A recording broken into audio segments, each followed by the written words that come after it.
And I think that's it. Hey, everybody. Welcome to a special episode of Giant Monster BS. I've got a couple guests with me. This is actually going to be what some have called a friendly debate about a topic that's been discussed for years on twitter.com, and I'm sure countless Discord servers and maybe even reddit.com. We're talking about the pros and cons of there being a giant monster movie / a Godzilla movie featuring no human characters. And with me today, for the first time ever on the Giant Monster BS program, is the Omni Viewer. Hello there, everyone. Nice to be here. Very cool that he could make it on. And moderating this debate is friend of the show, associate of the show, and in his own right, Godzilla legend, Elijah Thomas. I'm very honored to be here. It's truly a wonderful experience to be on the Giant Monster BS podcast for the second time, I believe. Third time. Yes, third time. That means that this is the charm. Mm-hmm. So, Elijah, if you could go ahead and bring up the first tweet that got this all started. So, an individual I don't usually interact with, up from the depths, quote tweeted another tweet, which is not pictured. And the gist of that conversation was talking about GXK. And there's an individual saying that there should have been no human characters in the film, and another individual replying that that wouldn't have been a good idea. Up from the depths then replied, serious question, why would a kaiju movie without humans not be good? To which I quote tweeted my sentiments, which have been echoed on this podcast for years now. Giant monsters are only interesting from a human perspective. Otherwise, they're just monsters. It's weird to me that so many people demand a kaiju-only movie. This got the ball rolling between me and the Omni Viewer, going back and forth on why this would be a good idea versus why it wouldn't be a good idea. Omni Viewer. Mm-hmm. What when you saw this, what was obviously you replied, and I didn't want to show all of our replies because we had quite a number of tweets go back and forth, but True. What was your impression when you saw this that made you reply?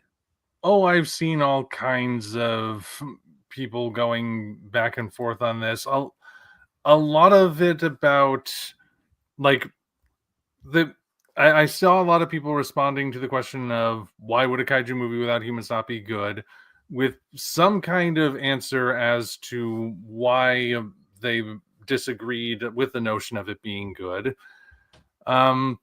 So for my own response, I just briefly dropped a question regarding a different type of monster and whether or not a monster like, say, a vampire or a werewolf would be able to carry a movie or have a group of them carrying a movie or a story in general with little to no human input.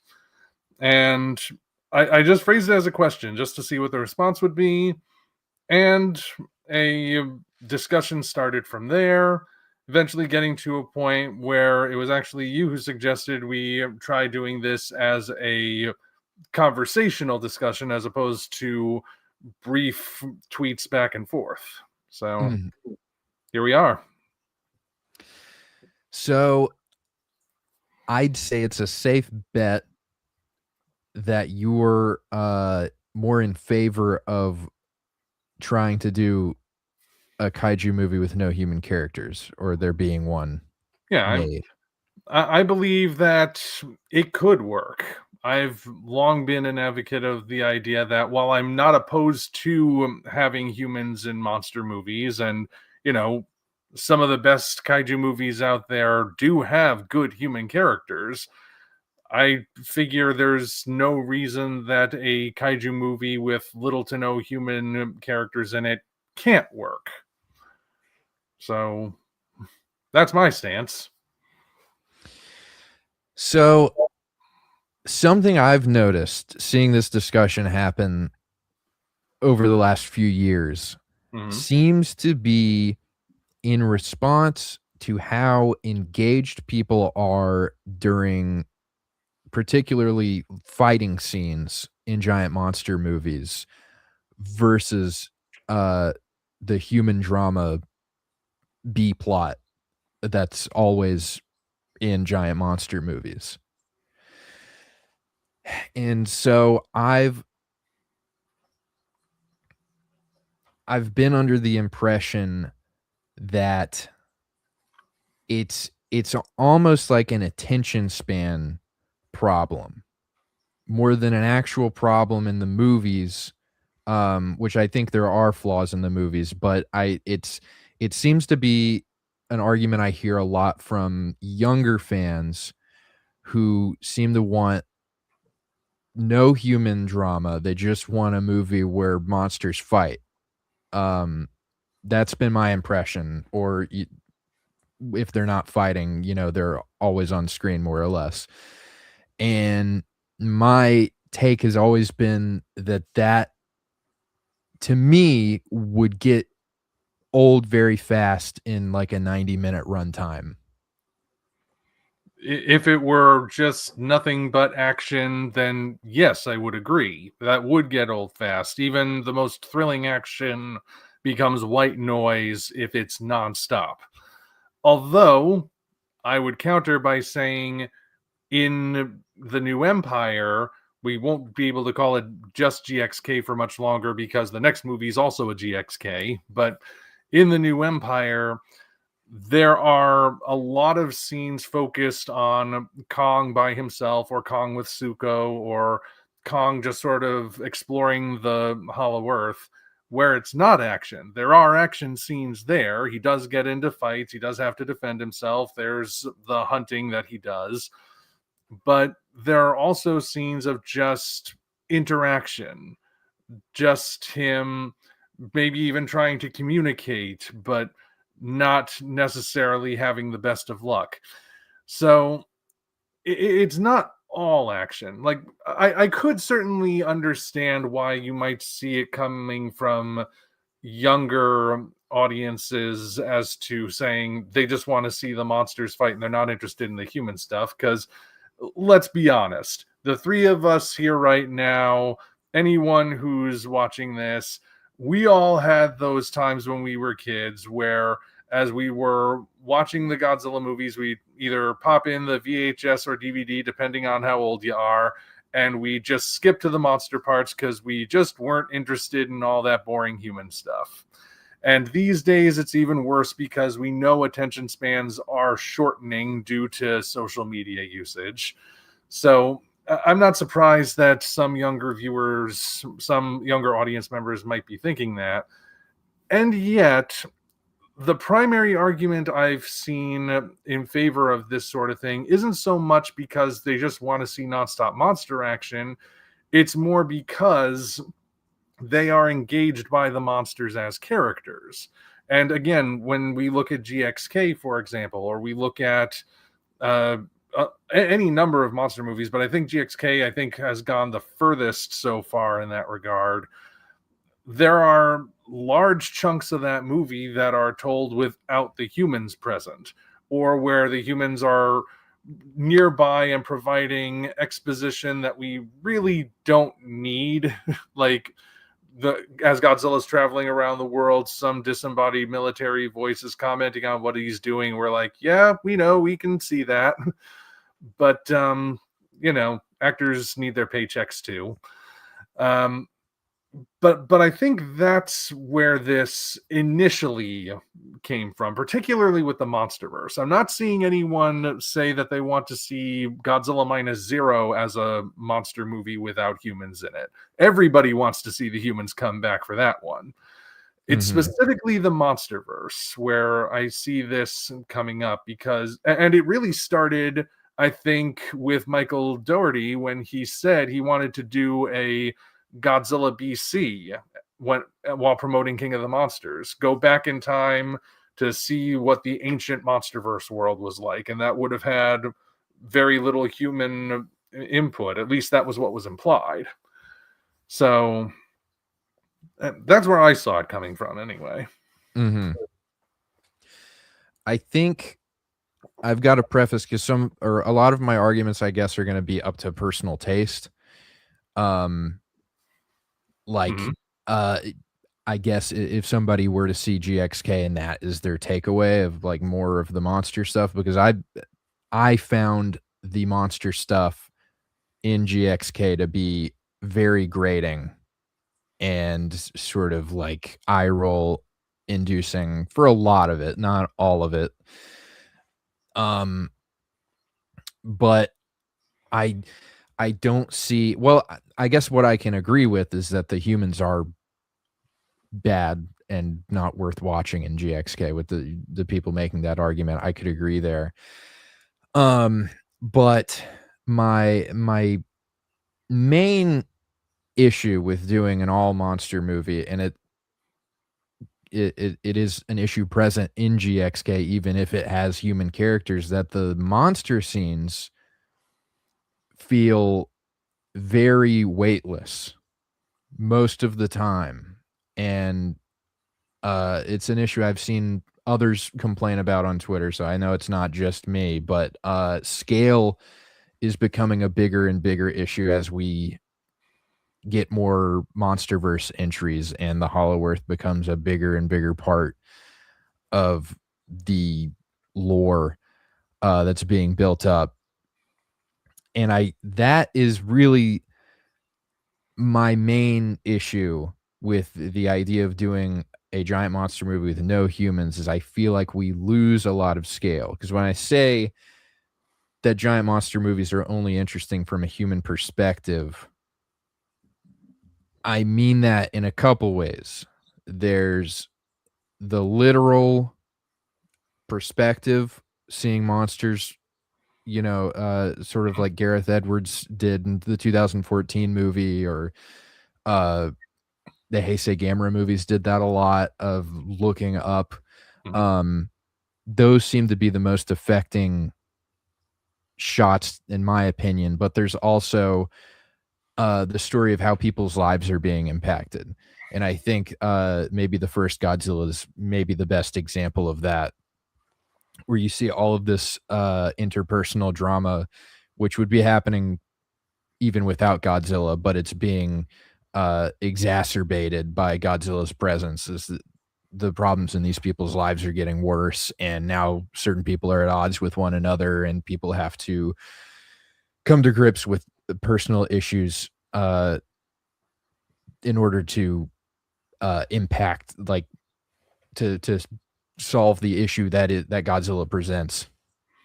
Just to be clear, when you say first Godzilla, you mean very first Godzilla? Very first, yes. Okay. There are too many that are just called Godzilla now. Yeah, I guess so. But the original Japanese Godzilla movie has a very gripping human perspective. And it seems like you said, like -1 is another great example, where if there are compelling human characters, we see this argument kind of dip. I think you'd be hard pressed to find even well, maybe you could find some younger people who aren't that interested, but when there's an engaging human story, it reads better for most audiences. And I think that's where I'm coming from with my argument, is that we need those two, some combination of those two, human perspectives in order for a giant monster movie to be special, because there are monster movies and there are great monster movies, but the idea of a giant monster movie is like you look up and there's something horrible, and without humans there, I don't really see the point.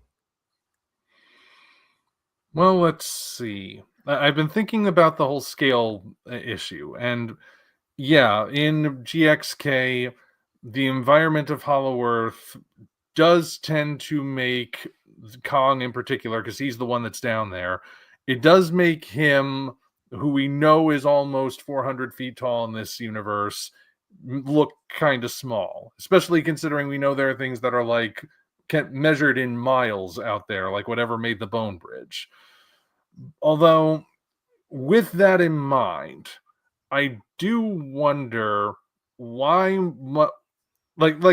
scale it might be an issue in that, but why must that be an issue all the time? We can put monsters in environments where we know that they can still be big, even if there isn't a person nearby to measure by. People know that trees are big. You put a kaiju in a forest where they're still towering over the trees, they're still going to get the impression that that is a very large creature, for example. Or if you're just having a monster in a city where you technically know there are people, you don't necessarily see those people in the city as the monster is doing whatever it's doing, that still provides you with scale. Or maybe you can get creative. I actually have a comic here. I don't know if you've ever heard of Kaiju Max. Kaiju Max is I think it started as a web comic, but it got picked up by Oni Press. It's despite the bright and colorful appearance of the cover, this is not for kids. It's basically a prison drama / police procedural, but the prisoners are kaiju, the prison is an island, the cops are ultras. And they find ways to still give you a sense of how big these characters are. Let me see if I can. I mean, this is going to be an audio podcast. I know that no one will be able to see it. But like when they have the gym scene, because the Monster Island prison has a gym in it, the equipment that the characters use, the weights they're lifting are ships, cargo ships, or they're using buildings as their equipment. So there's still stuff that provides scale, despite the fact that we are seeing it all from a monster perspective. Although, going up, that's just addressing the scale issue. There are ways around that, I do believe, but I do wonder if there's another issue at play here. Because, could you repeat your other point, please, just to make sure I'm responding to it correctly? Was it the point about the human perspective? Like, yeah, you need the perspective in order to really get the sense that they are giant monsters. Yeah, the gist of that is, I believe, if to have an effective giant monster movie, the core of it needs to be human characters whose lives are being disrupted. Okay. And that's the human perspective when I bring that up. Okay, so to me that sounds like it's placing a lot of emphasis on like if we're talking about the monsters as characters, and I do believe that the kaiju are characters, but if we're talking about that, that's placing a lot of emphasis on external factors for them. So this question might sound like it comes out of the blue, and maybe it is. Maybe it has nothing to do with anything, but let me ask you this. In Charles Schultz's Peanuts, we never see the adults. Do we need to see the adults to know that the characters are children? Or are there other factors that tell us they're children? The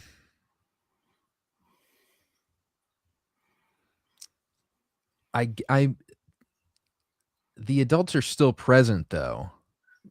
Yeah, but we never see them. We only very rarely hear them in the comic strips. In the cartoons, it's just a trombone playing tuneless melodies.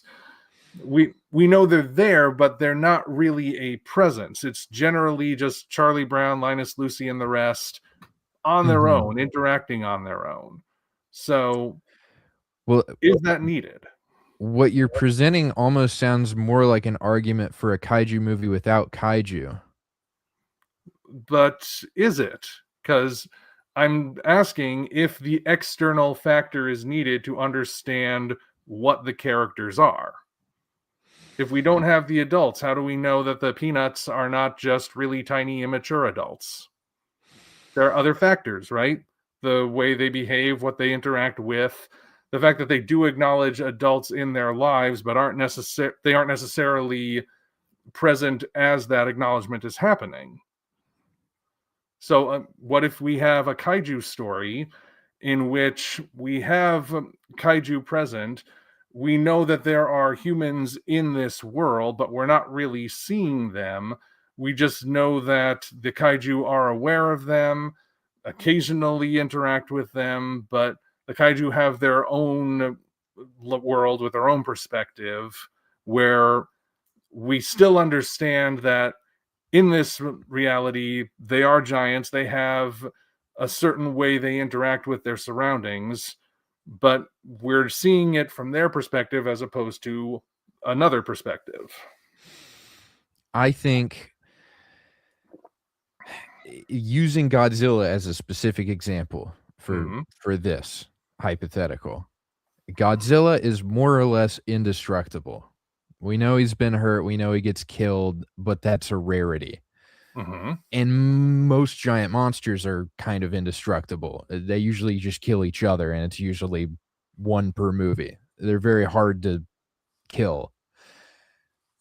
You put Godzilla in a story filled with humans, all of a sudden there are stakes because Godzilla is a threat to all of these characters. But if you have Godzilla and whatever, 2, 1, however many other monsters there are, I'm not really that invested because I'm sure he's gonna be okay. Or there just aren't there aren't the same stakes as when we have human characters we're actually worried about.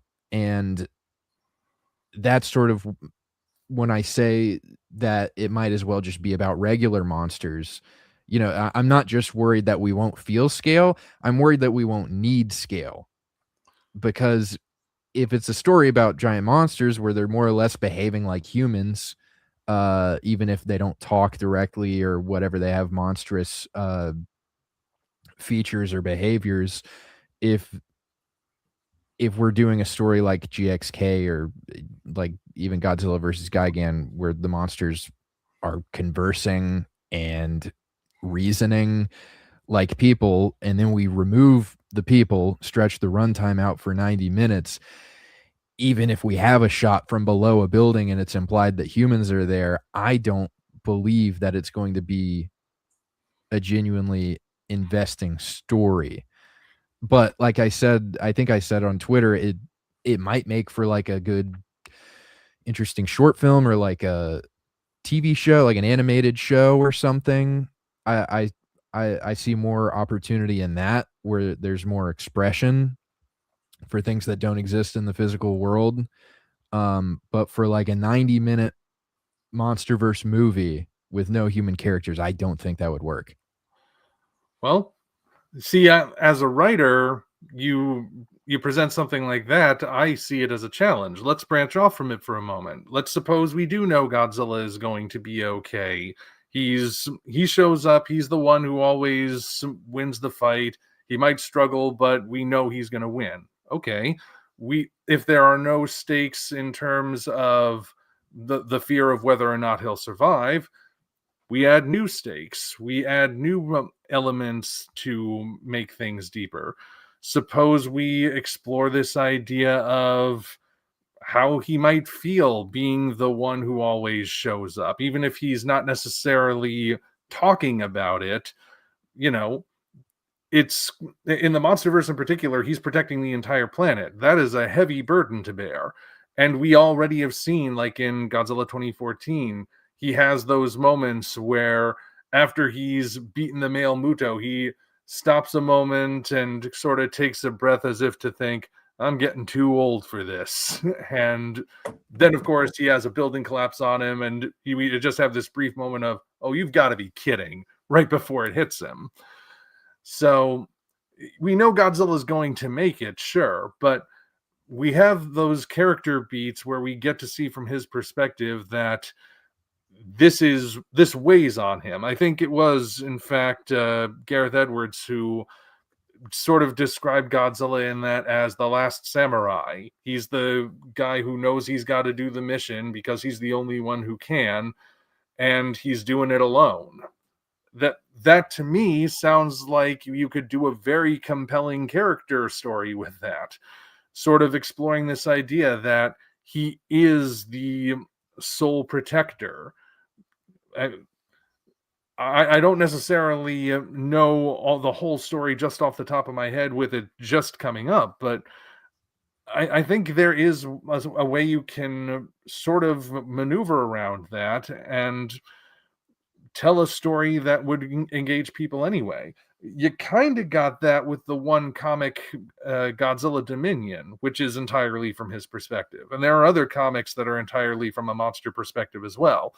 That one particularly went for Godzilla's perspective, and we got a little more insight into that. So I think there's a groundwork right there as well. We have all the elements. It's just a question of, as long as the ingredients are just sitting on the counter, they're not going to become dinner until the chef comes in and puts them all together.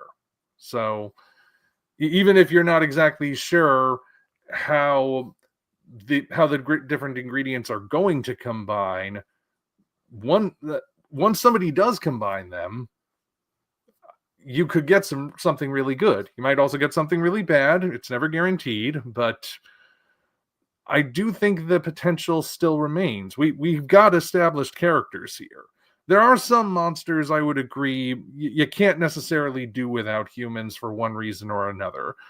Gamera, he's very tied to humans. His whole thing is protecting humans. You would be hard-pressed to tell a story about Gamera without having a human in there somewhere. Other monsters, say Shin Godzilla or the Buddha statue from the Great Buddha Arrival, they don't really do much. So unless you're going to do the kaiju equivalent of Koyanis Katsi, then that might not be much of a feature film either. But when you got monsters that already have these strong established personalities, even if you know certain things about their ongoing status, you can still explore some interesting ideas. Godzilla's going to be okay. Mothra might not be okay. Mothra dies and comes back regularly. That could be an interesting perspective to explore as well. There are possibilities. Another thing that makes me think of, though, is I understand Godzilla is like an established and valuable IP, but besides that, I don't understand what the need would be for the monsters to be giant if a story like that were to be told. I'm not disagreeing that there aren't possibilities of telling a good story about monsters, even in a feature-length presentation. I think it's possible, but I think for the monsters to be giant, there kind of needs to be a point, and I think the point is always humans. Like I said, I can understand Godzilla's an established IP, so if they wanted to try that, I guess it would make sense with Godzilla, but even though it's established, I don't think that's a good storytelling reason to have giant monsters. I think we'd be better off with just an original monster movie where there's a monster who's basically a samurai, and I'm sure from that description, there are probably several other projects that exist. But I think it's, you know, there needs to be a reason for the scale, and I just don't see it. I agree that there are lots of opportunities, even if we know Godzilla's invincible, or whatever monster in its place, you could build a fun story or an engaging story around that. But uh, I don't know. You could also make the argument that Godzilla is deeply tied to humans. The atomic origin, it's like Godzilla's like rooted in like tragedy and like cruelty against other humans. I think that's important. I think that kind of gets lost.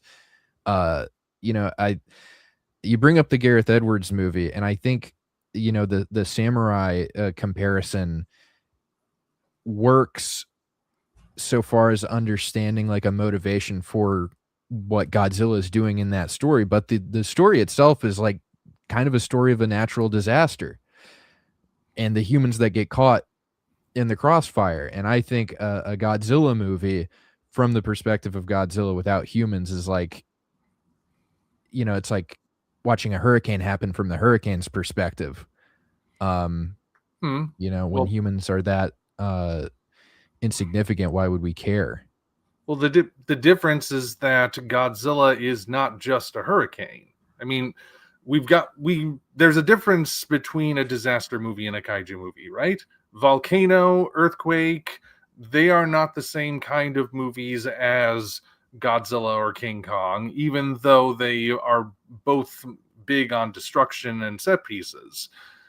Godzilla and Kong, like I keep coming back to, they are characters. And as characters, they should be able to be written in a compelling way. And even from the beginning, they were compelling. There was always that element to both of them and to all the others that I think people were genuinely surprised when they found themselves rooting, kind of feeling bad for Godzilla and Kong at the end of their debuts. The sympathy was certainly baked into the story. We were meant to feel kind of bad that even though Godzilla caused all this destruction, he's a victim of the bomb as well, so it's a shame he had to go. We feel bad for King Kong because he was taken from his element. He's just trying to find this one woman he cares about, even if the feeling isn't mutual, and he gets captured, he gets put on display, he gets gunned down. Although I think maybe some people take the sympathy a little too far. I'm pretty sure Marion C. Cooper would have a few questions for Peter Jackson if he had seen the 2005 remake and saw King Kong getting all the romantic moments with Anne. But to say nothing of The Shape of Water, but that's not a kaiju movie. But with those elements there, from the very beginning, people were with the monsters. That people recognized that these were not just big disasters that just happened to be shaped kind of like gorillas and dinosaurs and insects and what have you. They were more than that. And as such, it's not just seeing a hurricane from a hurricane's perspective. That analogy requires us to have a thinking hurricane. And we can also take into account that not all monsters treat their surroundings the same way. Somebody in a completely different thread debating the same subject said that they used the analogy of they wouldn't want to watch a movie that was normal-sized people trying to move through a city made of Lego that was actually like on the scale of Lego, that having the people be giants in that case. But to me, I would think, well, different people are going to move through that city differently. Some of them are going to be tiptoeing through it because they don't want to knock anything down. Some people are going to be picking stuff up to examine, or opening a building to see what's inside and then putting it back. Other people are going to think, hey, I like smashing Legos, and they're just going to destroy everything. A similar thing could apply to a kaiju movie. You can have different monsters interacting with their environments very differently. A monster like Hedorah, for example, tied to pollution, yes, but he wouldn't necessarily just be interacting with the city. By his very nature, he's destructive to the natural world. Put him in a forest and put a monster opposing him in a forest, you still have some pretty compelling conflict right there, especially if the other monster lives in that forest. So again, it's the characterization that I think is what really matters. And people have known, like I said, these are characters. That's the thing I keep coming back around to. It's not just like with other monster movies from the 50s where it's literally just a big cockroach or spider on a miniature set. Those are animals. They're not really going to have much personality because they don't even know what the heck is going on as the cameras roll. But when you have kaiju, they're being performed by actors, and the actors are going to imbue them with personality, whether that's intended or not. And that personality comes through. And I think ultimately that's why even like old school, old timer, well, semi old timer fans like myself would still be open to this idea because we see them as characters. And we've got a whole slew of giant monster movies that are already told from the human perspective. And we're not saying we don't want those at all, but seeing something that would be more from the monster's perspective, we don't see that as often. And the couple of times we do see it, when it's done well, like in some of those comics or in something, or say in the Godzilla Day shorts or something, we still see those personalities that we connect with. So that, I think, is what it comes down to for me. It comes down to, are the monsters characters? If they are, then they can carry a story if you put them in the right hands. So I hate to interject here, but I've been taking notes this whole time, and I think I've hit our first thing that we need to dial back on. So this show is called Giant Monster BS, right? In this inciting tweets, we have, why would a kaiju movie without humans not be good? Gratton, your post says giant monsters are only interesting from a human perspective. Otherwise, they're just monsters. It's weird to me that so many people demand kaiju only movies. So we're establishing monsters and kaiju are different.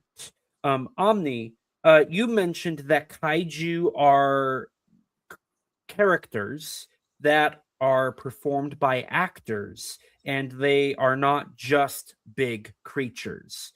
What you just described eliminates King Kong from this conversation, and that has been one of our leading characters we've built upon of is King Kong, and Kong as well. So I feel like the idea of insinuating that Kong is a great character to build this off of does not mean a kaiju only movie that is a giant monster, or a monster movie, not a kaiju. So that is something I think we need to dial back on and discuss what classifies as a kaiju in this conversation. And another one is the statement, kaiju are not natural disasters. There is a lot of evidence to actually support that kaiju are. Look at Godzilla. In the first Godzilla movie, even in the Americanized version, they liken Godzilla to a typhoon when he makes landfall on Odo Island. Godzilla 2014, when he arrives, there's a tsunami. Godzilla has created earthquakes. Godzilla has created problems on the earth on a global scale that is a natural disaster.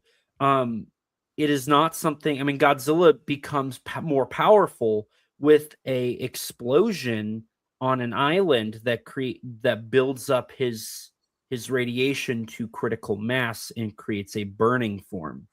Godzilla feeds upon natural radiation. Godzilla is a natural being of the natural world.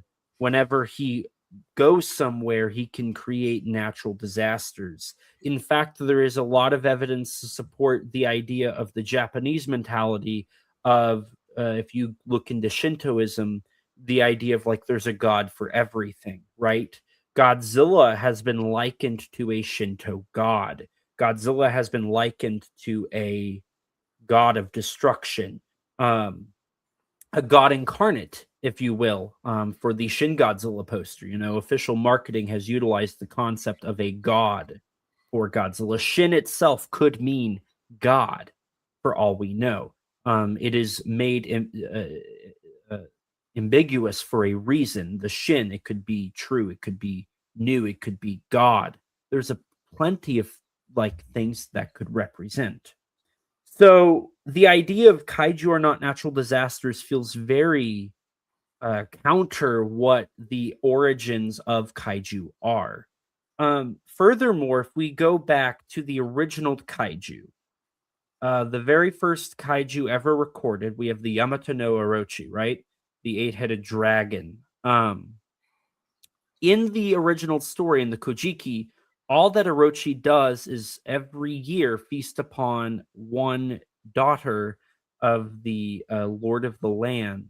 And for the 8th year, and when the 8th daughter is about to be eaten, Suzano no Mikoto ends up arriving in time to save the princess by telling her parents to put barrels of sake around the city and build up fences, and that the 8 heads will drink the sake and then pass out, and then he will kill the dragon.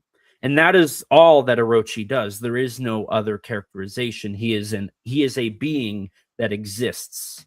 In fact, they describe him as having trees and moss growing off of him. He himself is a natural being that moves. He's a natural landmass that moves. So I think that is the first thing we need to talk about is what is a kaiju? What are we talking about? Because if we are going based off of Japanese perspectives, I do have plenty of evidence to showcase what a kaiju only film would look like. They have given us plenty of examples. If we're wanting to look more at the American side of things, we can look at monsters. But I think we can all agree that giant, big cockroaches or creatures is not necessarily as appealing as, say, a being of mass destruction, a natural disaster incarnate, a god incarnate doing its thing. I think when I say kaiju and when most people on the internet say kaiju, it's more of a classification of the genre rather than the creatures themselves. Because we all kind of know what a kaiju movie is. You know, like this subgenre starts basically at the first Godzilla and continues through modern giant monster movies and whatever Pacific Rim and Gamera and other stuff. And I guess branching out, those are also, you could say, you know, Godzilla is a giant monster. Godzilla is a kaiju. So you, by just changing the wording, you could get King Kong to be lumped into that category too. So I think what we're talking about it generally by saying kaiju movie is just a movie within this genre, whether, you know, including all modern interpretations of Godzilla and sort of adjacent monster movies like that. Okay, Mr. Viewer. well, I was once asked why I counted The Host as a kaiju movie.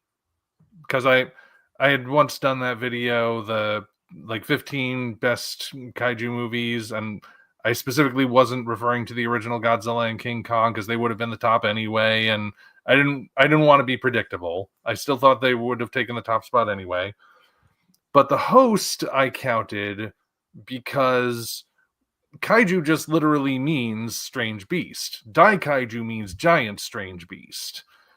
And, you know, Guaimol, I think it's pronounced, the Guamule. creature. Guamule. Guamule? Okay. That Guamule is not gigantic like other creatures in this genre might be, but, you know, it can swallow a person whole. It's big enough. And I think when you watch the host, there's no denying that it is to South Korea what the original Godzilla would have been to Japan of that era, based on an actual event that happened, branching off in a fantastical direction. And therefore, that would count as a kaiju movie, even though it doesn't necessarily look like one at first. You seem very thoughtful about that, Elijah. So I will agree and disagree at the same time. So the thing about Guamule is that is the monster. That's the name of the monster in the host. It's also the name of the movie in Korea. It's Guamule, which translates to monster. Whenever you refer to a Korean monster, you call it Guamule. So that also encapsulates Yongari, that encapsulates Wingmagwi, that encapsulates Psychor, that encapsulates the D-War dragons, the Sector 7 monster, the dinosaurs Okja. and more of the god monsters. Yes, absolutely. And there's about 10 other titles I'd have to grab. So there are a plethora of Korean monsters that would be called Guamule, and to that extent, I will agree with you as well that Korea was built off of the Japanese side. If you go back to their very first monster movie from 1962, Bulgasari, it is on record that was influenced by smuggled in copies of Godzilla 54. And the influence of that led to Bulgasari. And then Yongari, of course, you had Toei doing the international side of things, but you had people like Keizo Murase and Masao Yagi, I think it was, doing the suit, sending it to Korea. And the whole reason that was a thing at the time was because of the interest of creating their own giant monster movies, because at the time Japanese content was illegal in South Korea. And so they had to create their own. And that's why Wangmagwi exists, because they were trying to beat Yongari. And then, you know, there's films that come after that. And, you know, War of the God Monsters is a perfect example of, like, you couldn't get Ultraman or Fireman into the country. So what do? You get the footage, you put it into a movie, and you release it as a Korean movie. Even after Japanese culture was no longer banned in the late 90s, you had Reptilian, you had The Host, you had D-Wars, which are more inherently Korean than their counterparts were. They have a little bit more to them that's more personal to Korea, but the whole genre itself is built off of the Japanese influences. So I agree with you that, like, Guamule is absolutely Inspired? Inspired. It's a byproduct of the kaiju craze that swept Japan in the mid 1960s. But the host was not the first of South Korea's type, nor was Pulgasari from '85, obviously. Certainly not. So I think you can say, yes, those are derivatives. And there is an argument to be had. I argue that due to various reasons, which we're not here to get into, but you could almost classify them as their own subgenre, similar to kaiju.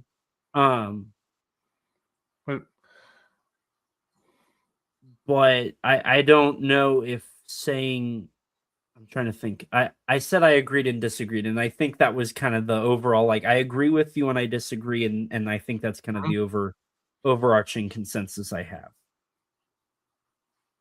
Okay, then. Could we return to the Elijah, your second point about natural disasters? Yes. I thought the second point was about eliminating King Kong from the... So that was the first point.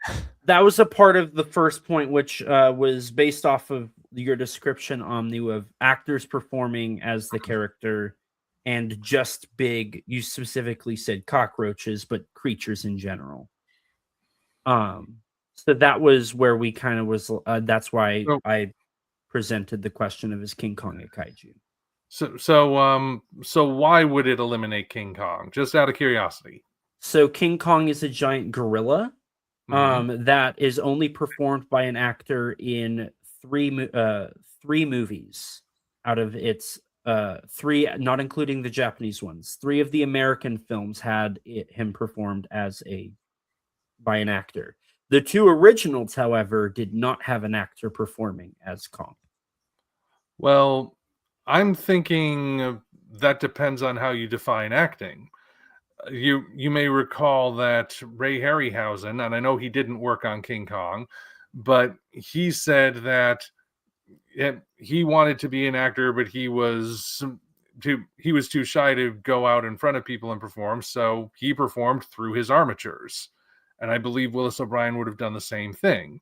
He might not be the original King Kong might be an armature that's being moved around and doesn't have a person inside of him, but there's still a human being imbuing him with a personality, and and giving him a performance.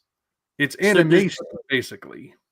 So are animators actors? They might not be specifically that. They might not be actors in the traditional sense, but they have to be able to understand and convey a performance. So I think that they are sort of indirect actors as opposed to the sort of on stage or on screen actors that we generally think of. Because otherwise, there are so many different works of animation out there, from stop motion, hand drawn, CGI, what have you, where sometimes there is no dialogue. Sometimes there's there's nothing but the visuals, and the people animating it have to know how to convey the performance without being able to rely on a voice or something like that. So, are they actors in the literal definition of the word? Maybe not 100%. Are they people who still understand performance and convey performance in a different way? I would say so. So let me present something to you, because I want to hear your thoughts. So Okay. I recently was actually talking to somebody about the concept of modeling. Modeling is, you can do it digitally, you can do it practically with clay, ZBrush, whatever you want.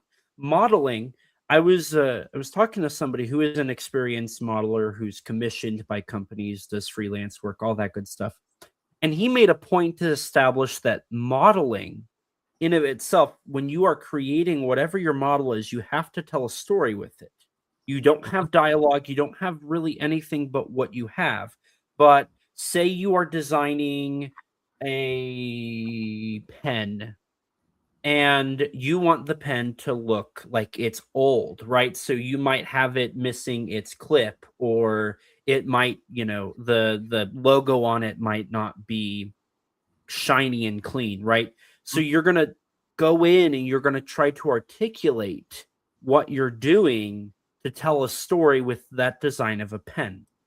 Now, does that necessarily mean that the modeler is an actor, I don't necessarily think that that's correct. I think what you described is called creativity, and I think that actors are creative, but I think that is part of what creatives in general need is a sense of storytelling to create whatever they're doing. You know, the primary difference I would point out is suggesting that a pen in a static scene is old. It can convey a story, but the pen is not in itself a character. King Kong, on the other hand, even though the original is an inanimate object, it's designed to move, it's designed to emote, it's designed to interact with other things that can move or maybe not move, and even interact with flesh and blood human beings after the fact, once the scene is all composited together. So there is a bit of a difference. A modeler creating a scene, that's an incredible skill that falls under the category of storytelling. And again, it's not storytelling in the sense of what a writer would do, of putting down words on a page. They're telling a story in a different way, just like an animator is performing in a different way. Now, let me ask you this. What if, so we're talking Kong, right? So somebody, I don't think it was O'Brien, and I don't think it was Harryhausen who created the original maquettes that the designs for the armatures were based off of. The modelers who did that, they were the ones to create the look. Or look at King Kong 05. King Kong 05 is missing a tooth. King Kong 05 has scratches all over him. So before the animator got to him, a story was already conveyed through the modeler, through the designer, through the concept artist.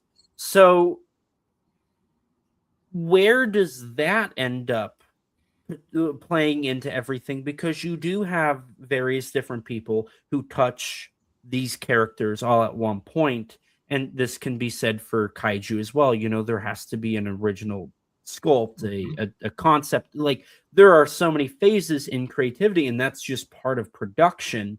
So to I think make the argument that animators are the actors in a sense, I don't necessarily know if that's taking into consideration that animators are in fact just a part of that production process from, your you could argue your story creator who creates the idea of the thing, and then everything else that follows that. I feel like animators fall in line more with that than they do an actor performing the thing. Well, any production of a movie or a TV show or a play or something is going to have multiple people in it. I guess I see it as the difference of, you need the farmer to grow the food and you need the trucker to transport the food to the restaurant, but the chef is who actually makes the meal. So there are people all throughout that process who interact with the raw materials of that meal. But they are different roles, and there are certain roles that are more intrinsic to making a plate of food that you would serve to somebody, and even though they're all vital, whoever interacts with it to actually make the meal, that's the chef. So now I have one more question to hear a little bit more. What about puppets? Because you have, we've talked about animators, we've talked about actors, suit actors, but people who puppeteer, right? Ghidorah had 25 puppeteers. The Muppets, if you were to ask the CEO of Jim Henson Company, they would say the actor is Kermit. There is no puppeteer. That's not the actor. The actor is Kermit. The star of the Muppet Show is Kermit the Frog, not whoever's. Yeah. So the question is, where do people who do puppets fall in? Where do puppets fall in on all this? If we're talking, because there are puppets. Giant Condor's a puppet. At some points, Rodan's a puppet. Ghidorah. The list goes on. Well, not all puppets are created the same way, right? There are marionettes. There are hand puppets. There are some puppets. So there are stop motion puppets. Technically, those are considered puppets. There are some puppets so big they need multiple people to operate them. There are some puppets so small that they fit on your finger. So I'm not in. So with the puppetry, and I'm just coming up with this off the top of my head.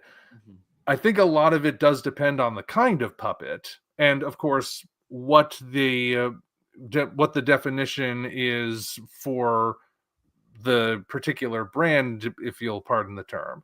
Like, part of the reason why Kermit is considered the actor with the Muppets is because the whole idea that's part of the idea of the Muppets, right?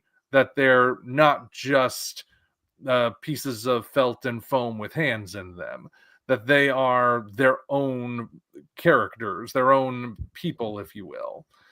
And that also goes into the overall, if you'll pardon the term, illusion of those particular characters. But I would again say that, again, whether it's a finger puppet or a massive multi-part puppet, you still need people who understand what they're doing in order to get the right performance out of them. In Spider-Man 2, Dr. Octopus's tentacles each had their own puppeteer, and they each imbued those tentacles, because they were supposed to have their own internal AIs. They each imbued them with their own personalities. They each moved and wiggled around and grabbed stuff a little bit differently from each other. So, technically puppets attached to a human, and you're not necessarily consciously noticing all the different little subtleties. But I mean, even Alfred Molina noticed enough to give each of the tentacles different names. I think it was Harry, Larry, Flo, and Mo. So with puppets, it can vary. But I think any puppeteer that is imbuing the puppet with a character is still performing. And if part of the idea with that puppet is that it's not a puppet, then you have added an extra layer to it. And I'm specifying that because Snazzy would kill me otherwise. So Gratton, I know we're going to transition here into the second point. I'm going to establish something for the record here. I feel like what all three of us have discussed over the last about 25 minutes is the concept of what a kaiju in this sense is, or could be, or will be, is not very definitive, which I think can then create multiple answers, because it is it feels this way, it looks this way, it appears this way. There are so many variables with that. There are so many whataboutisms, what ifs, technicalities, that I think that is the first potential issue you have with this conversation, is the technicalities, the branches you can venture onto about it. But I do think that that's just important to note. I don't think we need to linger on that. I think it's just important to note that this conversation already, before we even move past much more, has in of itself some flaws on a grander scale based off of the idea of what a kaiju movie is.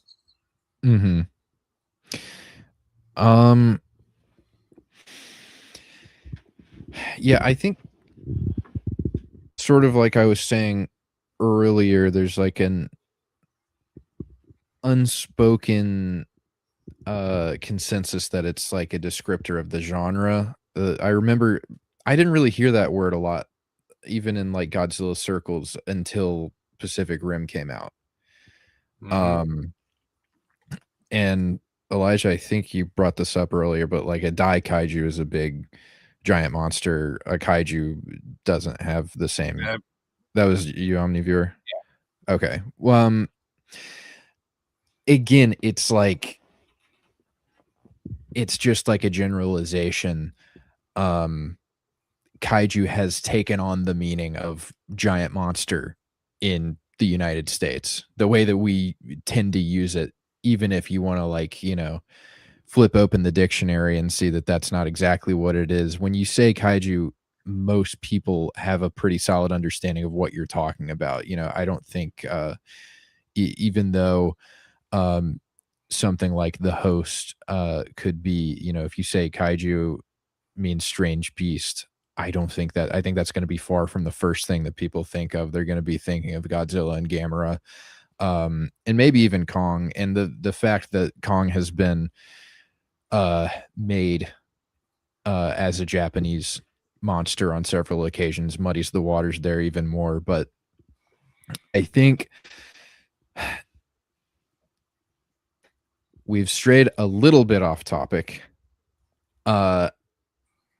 Going back to what you said, Elijah, about this sort of tradition of kaiju being like a stand-in for natural disasters, I wanted to clarify earlier, I don't necessarily disagree with Omni Viewer about kaiju being characters. I agree that they are characters, but when I say that they operate as natural disasters in the way that they affect the human characters, I think that's a central point to any good kaiju story, is that you have to tell the story of these things that don't exist through means that people understand. Godzilla coming ashore on Odo Island the first time with a storm makes him more tangible to us as an audience, because most of us have been through storms or have witnessed storms. So watching these characters endure that, you kind of know what it means. Cloverfield, another, you know, kind of touchstone thing is like people, I'm sure a lot of people at the time watching that movie had lived through a terrorist event, whether directly or like just hearing about it through the news or other people's stories. And I think that's, again, my argument. I'm not arguing that that giant monsters or kaiju are not characters. I think they are, and I think that makes it more interesting than like what Omni Viewer was saying earlier about disaster movies. Giant monsters aren't disaster movies, but they have a lot of similarities. And I agree. We're all here because we probably like giant monster movies better than natural disaster movies. But just because they are a character, doesn't necessarily mean that they would hold the same weight in their own stories. And I think feeling bad for Godzilla or Kong at the end of the movie is just, that's a byproduct of good story design, is that we feel bad for this thing that is like an existential threat to the people at the center of the story. And I think without that, without those central human characters there whose lives are at stake, we lose that moral dilemma that makes kaiju movies really special in a way that no other kind of movie is. And I think we need that tethering of the humans to the kaiju to keep what makes the genre special alive. So one of the important things to note what you just said, Gratton. So there is a total of, I believe the statistic is 2 animals on the planet Earth that can feel empathy towards something else. And that's humans and that's dolphins, which is why people say dolphins are one of the smartest creatures on the planet, because they can actually feel empathy towards another thing. And that goes all the way into cinema. So, like, as an example, the original Godzilla, right? It has natural disaster elements. It does not showcase really many emotions. It showcases emotion really at the very end when the oxygen destroyer is going off. Historically speaking, Godzilla was referred to as it in the uh, original Japanese text and adapted into a he, him pronoun later on, because the Japanese language is not based on pronouns whatsoever, really. So the idea that we could feel for Godzilla, yes, Godzilla's a character. Yes, Godzilla also is a stand-in for metaphors and a stand-in for natural disasters. But also the reason we feel for him is because we do have that empathy side to us because we are humans. We are able to feel for something that we are watching on the screen, even if we don't know like anything about it really.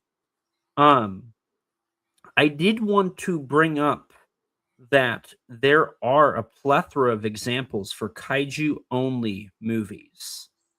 And some of them more popular than others. Some of them are not just kaiju, but they have reduced the humans to a side story. And those can be seen throughout history. We brought up Gamera earlier as inherently required to have humans. However, there is a Gamera movie that is a glorified kaiju only movie, except for the one main character and the three side characters that show up to watch Gamera. And that is essentially the bulk of their story, is to watch Gamera defeat these monsters, and it's Gamera Super Monster. However, historically speaking, that movie is not well liked. In fact, it's probably heralded as one of the worst films in history. Hi Omni, it is now you and I in this stream. Huh. So I would like to start with Gamera, and you specifically, Omni, brought that up. So I'd like to hear kind of how you feel about that. Well, with Gamera Super Monster being a kaiju only, but except for let's face it, part of the reason it's not well liked is because it's a stock footage movie. Mhm. So, and the parts of it that aren't necessarily stock footage are either really cheap or they're ripping off other stuff. So the the idea that it is a largely kaiju driven thing, that might be true from a technical standpoint, but it was, I think it's generally not considered all that good for similar reasons to why All Monsters Attack, or Godzilla's Revenge if you prefer, is not considered all that good, because it's all stuff that we've seen before. It's the lazier example. So yeah, it might be largely driven by stuff, but again, it's a stock footage movie.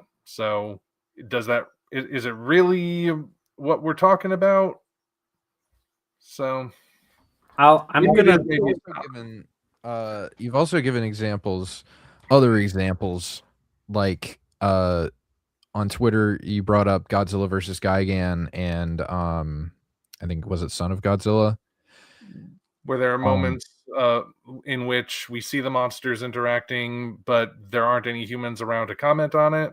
So you're getting it from the monsters themselves. Those are two examples. They're not the only ones per se. And earlier, GXK was brought up as another example where there are those moments. And to Elijah's point, those are not generally held in high regard compared to most of the Godzilla series. I personally love Son of Godzilla, but I know that a lot of people do not like it, particularly for a lot of the ways that the monsters are depicted when they interact with one another. But generally, GXK and Godzilla versus Gigan are sort of treated as like some of the sillier, less important Godzilla movies. And that's another thing that springs to mind when I think of doing a Godzilla movie like that all the way through is, could we stand 90 minutes of it, and would people actually want that when it's all said and done? Well, I would. go ahead. You first.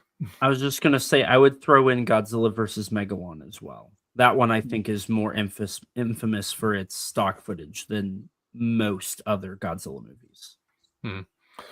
Well, there's also the idea that, are those movies held in the highest regard by fans? Not necessarily. There are always going to be some fans who swear by them, but in a general big picture sense, maybe they're not held in the highest regard.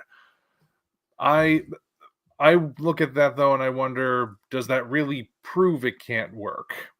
I think about when Thomas Edison was asked how he felt about failing to invent the light bulb 500 times, and he said, "I didn't fail. I just found 500 ways it didn't work." So, a bad example doesn't necessarily mean every example is bad or will be bad. It doesn't mean we will never see a good example, or specifically one that everybody agrees is good. And if you look at entertainment history, it's filled with all sorts of times where they said it couldn't be done until somebody came along and did it. And now it's just common knowledge. Like, before Walt Disney made Cinderella, people didn't think it was practical or that it would work to make a feature-length animated movie. Before Stanley and Steve Ditko made Spider-Man, teenage superheroes were only good to be sidekicks. You can't make a teenage superhero be the headliner, and people don't like spiders. What are you thinking? Throwbacks to 1930s pulp adventures were considered the sort of thing you could only do as hokey comedies because the originals were never that good. And then along comes Raiders of the Lost Ark. There's always somebody who comes along and cracks the formula at some point. I don't think the formula has been cracked yet, but there are all kinds of different links forming a chain that's eventually going to get us there. We've got the different comics, we've got the movies that are half kaiju driven. We've got stuff like Gendy Tartakovsky's Primal, which, yes, has a caveman in it, but is also very similar to what a lot of people might envision. We've got all of these different elements. They're not 100% there. They're heading in that direction now. So Primal, I think, is an interesting example because I've heard that argument before. I've heard that, that's a show that proves that you can do dinosaur only with, one character, and that character isn't very like emotive as a normal modern day human would be. But it's not that he's not emotive, it's that he's more primitive. Spear is very emotive, but he doesn't really talk. He responds the way that a very intelligent gorilla would respond. So that's the idea. Okay.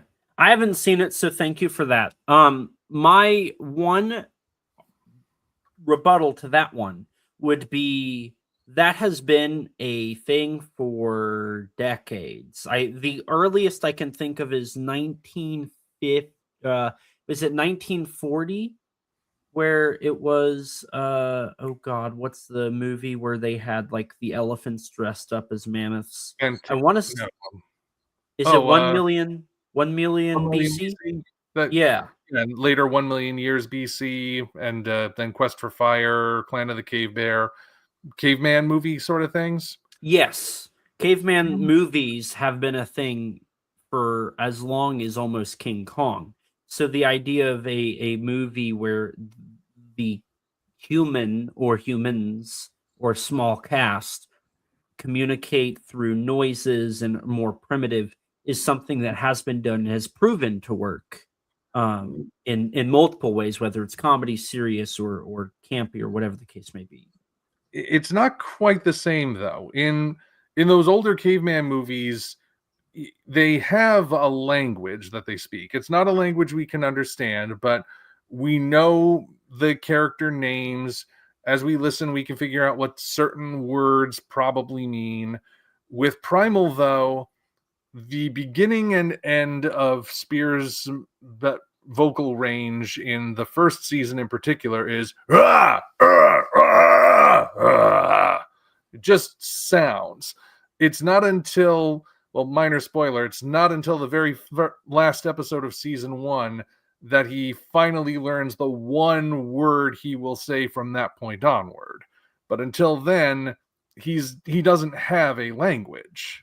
So what you're essentially looking at when Spear and Fang are journeying around together, it's not that far removed from what a King Kong Godzilla team up would look like in the MonsterVerse, all things considered, because they have their own specific ways of communicating, neither of which are verbal methods that we understand, and they can't also communicate directly with each other in that way. But there's a lot of visual aspects, a lot of body language, and the emotion behind certain sounds that really drives home and gets us to understand. So, and if you do watch Primal, don't eat beforehand. It's really violent. So if we're using that as an example, and I hesitate to even talk on this because I haven't watched it myself, but does it take place, is the caveman character the protagonist? It's a dual protagonist idea between Spear the caveman and Fang the T-Rex. They basically both lose everything they had. They lose their families, they lose their homes, and they decide they're going to team up together because even though they lost everything, they both survived, and they figure their odds of survival are better together. So they're going to find a new place to call home, basically. But this is all conveyed without any sort of recognizable dialogue or even made up language being conveyed. Even though he behaviorally isn't, a human character as we would expect, Mm-hmm. wouldn't it still be sort of key to the show working that he's not a dinosaur? Well, we do care for him, and a part of that is the fact that we recognize him as at least on his way to being human. But at the same time, we care a lot about Fang as well. Fang is the dinosaur in the bunch. There is one episode, in fact, where Spear gets taken out of the picture, and Fang has to figure out how to save him on her own. And in those moments, we don't have the benefit of a human character being there, yet we are still able to follow what the dinosaur is doing, what she is attempting to accomplish, how she figures out how to get where Spear is so she can find him, and then figuring out where he is. So it really is sort of a dual thing. And the way, I know neither of you have seen Primal, so you're probably not part of the fandoms, but the way people care about these two characters is a little bit different for each one, but we care a lot about them both together. And there's one episode in particular, I don't want to give anything away, but if you're not shedding tears for Fang in that episode, then you must be heartless, because there's just no way you can't. So there are a couple of episodes like that really, where Fang is on her own, and we're still able to connect with her. And she's not really anthropomorphized either. It's not like Fang is walking upright or has her own series of grunts that sort of sound like a language, or she behaves like an intelligent animal, kind of like how Spear behaves as a very intelligent animal. Fang's whole thing is that she's still a beast. She can't be tamed. She's not a dog that you can put a leash on or anything. But even so, you can still figure everything out. She doesn't also like she doesn't have facial expressions where she smiles or frowns or anything. Her face pretty much remains static, like a reptile's face would. But you can still tell certain things, the subtlety of an eye movement, the way in which the rest of her body moves, or if she's growling at a particular thing that they encounter, or a particular smell hits her the wrong way or something. I think we're conversationally on a slope where we're getting more and more towards examples of just movies in general or media in general not needing human characters, and that's not really what I've been arguing against. There's that movie Flow from a couple of years ago that won, I think, best animated feature, and it's like just all animals. You know, there are movies that don't need human characters. You can follow, you know, animals or whatever, robots, and have an effective story. But returning to what I was bringing up earlier is I don't see a reason for them to be giant, and giant monsters is the reason that genre is special, is that the size is really only relevant to whatever's smaller than them. And I think we could find maybe small examples, you know, like in Primal or whatever. I'm sure there's moments where things seem, you know, the dinosaurs seem large without human perspective, or like the examples we brought up earlier in the Godzilla and Gamera movies. But again, I feel like that's better suited for something that's not the medium of feature length films. And I'm not necessarily arguing that it's impossible, like you said about the Thomas Edison quote, but this fandom, if you want to call it that, it's so niche, even though it's getting bigger and there's a lot of us, but it's so niche. Do we really have the patience to sit through several bad examples or bad attempts of doing a feature length giant monster movie with no humans before we get to one that might work?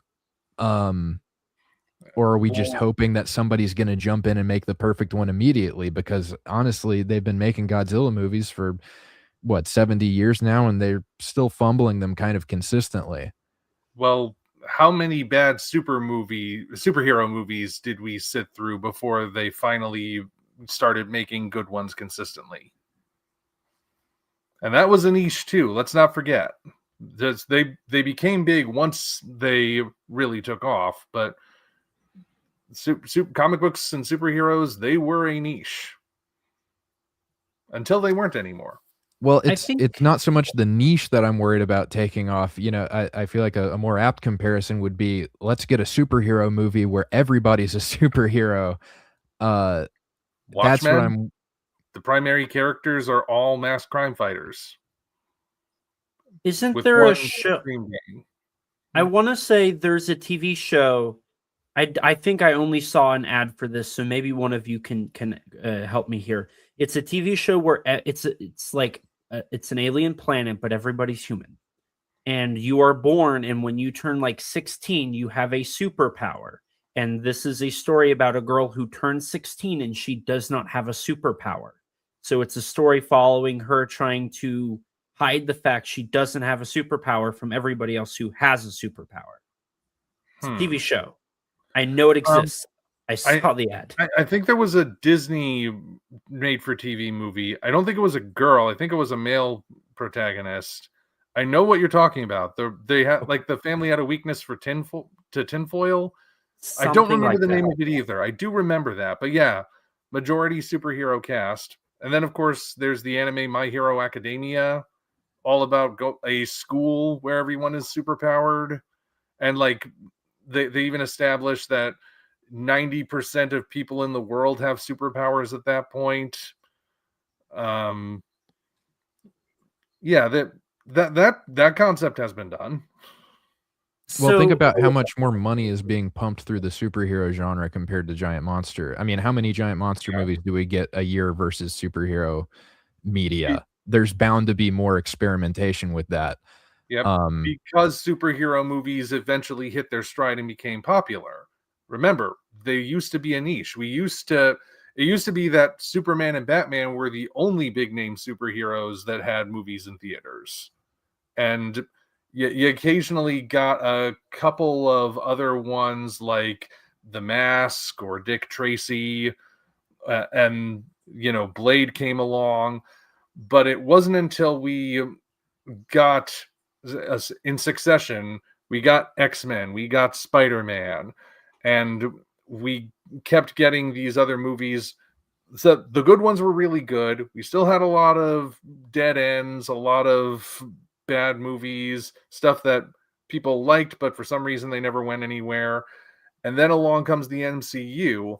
That's when pretty much everything became all superheroes all the time. And like they really started to become the mainstream. The kaiju are niche right now, but you could also argue that they're currently kind of the most popular they've been in a long time.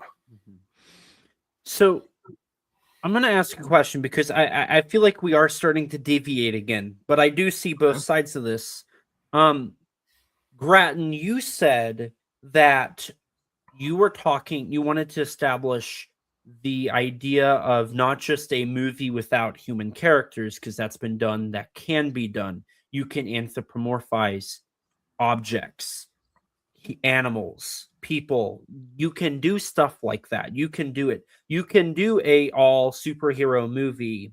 Everybody's a superhero. I don't think it's as popular. I think you would agree with me there, Omni, that generally speaking, it's more Avengers Endgame and Infinity War. Their marquee value is not the fact that it's a superhero movie. It's the fact that it's a crossover mega event movie. Mm-hmm. That's their marquee value, not the superhero aspect. So I want to get... Although, again, My Hero Academia, huge. And that's not a crossover. It's its own thing. And I unfortunately, I'm not very well versed with My Hero, so I can't comment, but perhaps that is a valid point. I do want to get both of you to establish, Gratton, we're talking a kaiju-only movie. So I would like both of you to figure out what kaiju movies are. Not what a kaiju is, but what is like a superhero movie has either a person become a superhero, has to learn his powers and beat the bad guy, or he is a superhero, wants to no longer be a superhero, finds the reason to be a superhero, stuff like that. Those are key factors in a superhero movie. So what are key factors in a kaiju movie that make them a kaiju movie besides the monster? There was a time I would have said the special effects, or a factor, but that's changed so much over the years. Well, yeah, I would say that you obviously need to have... maybe it's not so obvious. I do need to think. Do both of you need to think for a little bit? Well, I mean, I can start by listing off some things that are present in most giant monster movies or most kaiju movies. Okay. Like, and here's the thing: there's always going to be exceptions to the rule. I bring up one of these, and you can be like, "But what about this one?" But I'm speaking very generally. There's usually some level of destruction that takes place. Can I ask a follow-up question to that? Sure. What does destruction mean? Are we talking the devastation of land, cities? Generally speaking, when you think destruction, we're doing basics, right? So what's the basic destruction? Habitats, I guess, at the Okay. most basic. If you want to break it down to where it applies to like animals too, but it's usually urbanized areas, or sometimes tribal locations, Populated areas. Well, or if I can sometimes even help, landmarks. if I can help, I think the two most common areas are either cities or countryside. Two most common, like I said, not the only ones, but those are common settings. But the countryside usually remains unscathed when monsters are around. Not always, but tell that to the trees to get rammed down throats. that's true. But So devastation of forests, clear devastation of the land they're in. Okay. Other than that, I guess there's I don't know, some sci-fi is usually involved somehow. Again, you can find, I'm sure, plenty of examples that don't, but I feel like a cross section between giant monsters and science fiction is the majority of them.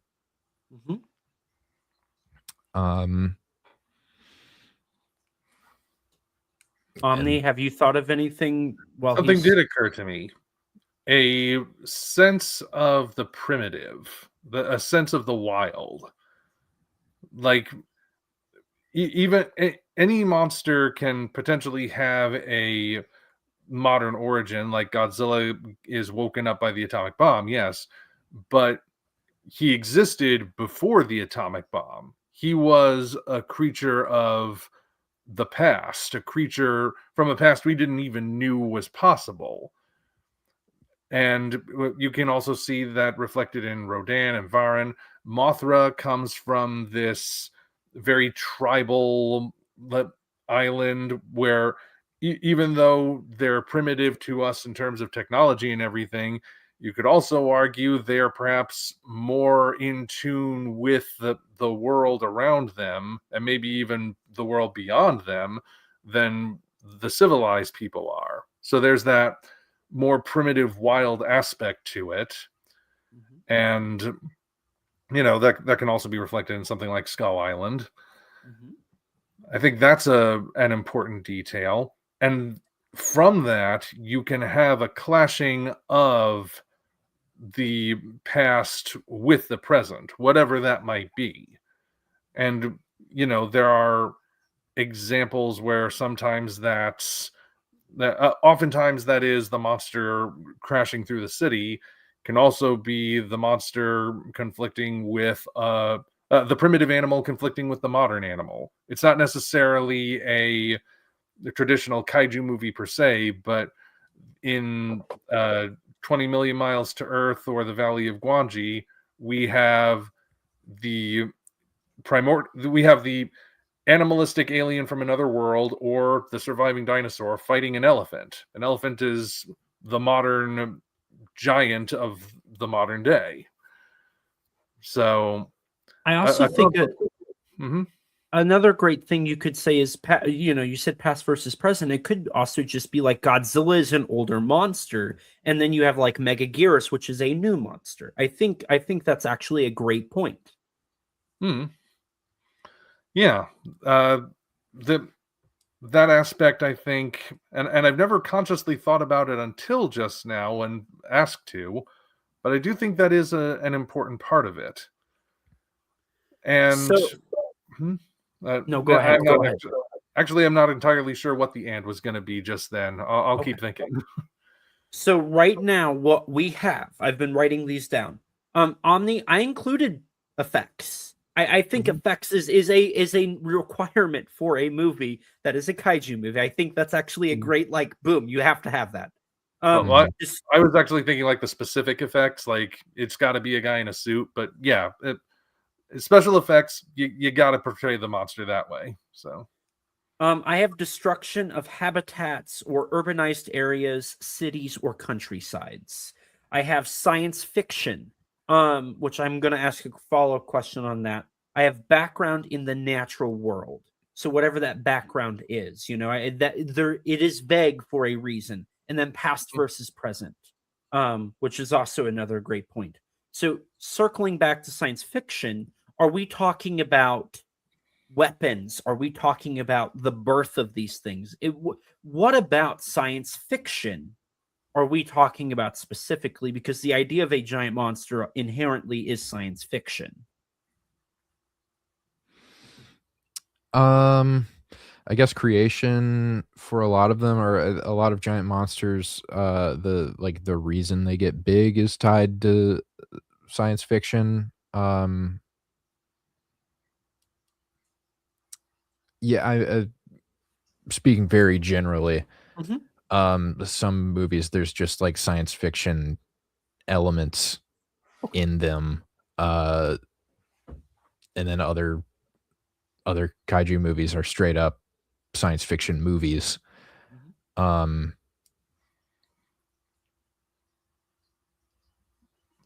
I may, Mhm. I would say an element of fantasy has to be mixed into it, because the science fiction is certainly a part of it. Like Godzilla is imbued with radiation.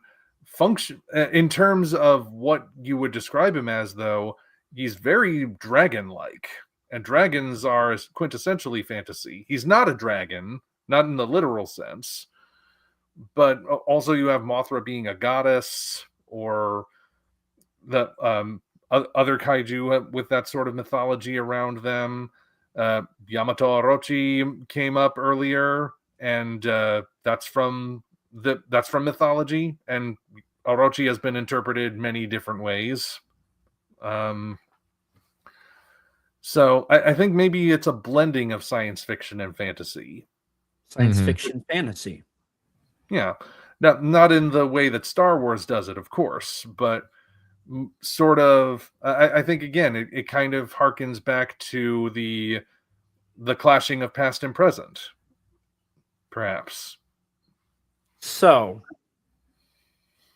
I'm gonna bring up a point based off of this, and if you guys come up with something else, just cut me off. I want to hear it, because I think this leads us down the path of an answer here. So we've established fantasy elements, science fiction elements. That's in the basis of their creation. You have the background in the natural world, whatever that may be. You have the past and the present, the idea of a primal thing against a modern thing.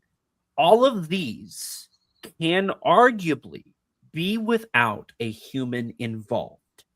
These all can be elements that are created out of non-human things. I would argue that the idea of the hollow earth, if we're going to continue on bringing up examples from GVK and GXK, there is a clear fantasy element to the hollow earth. There is a science side to it. There is the idea of the past being in the modern day. And then there is the natural world. This is a natural world.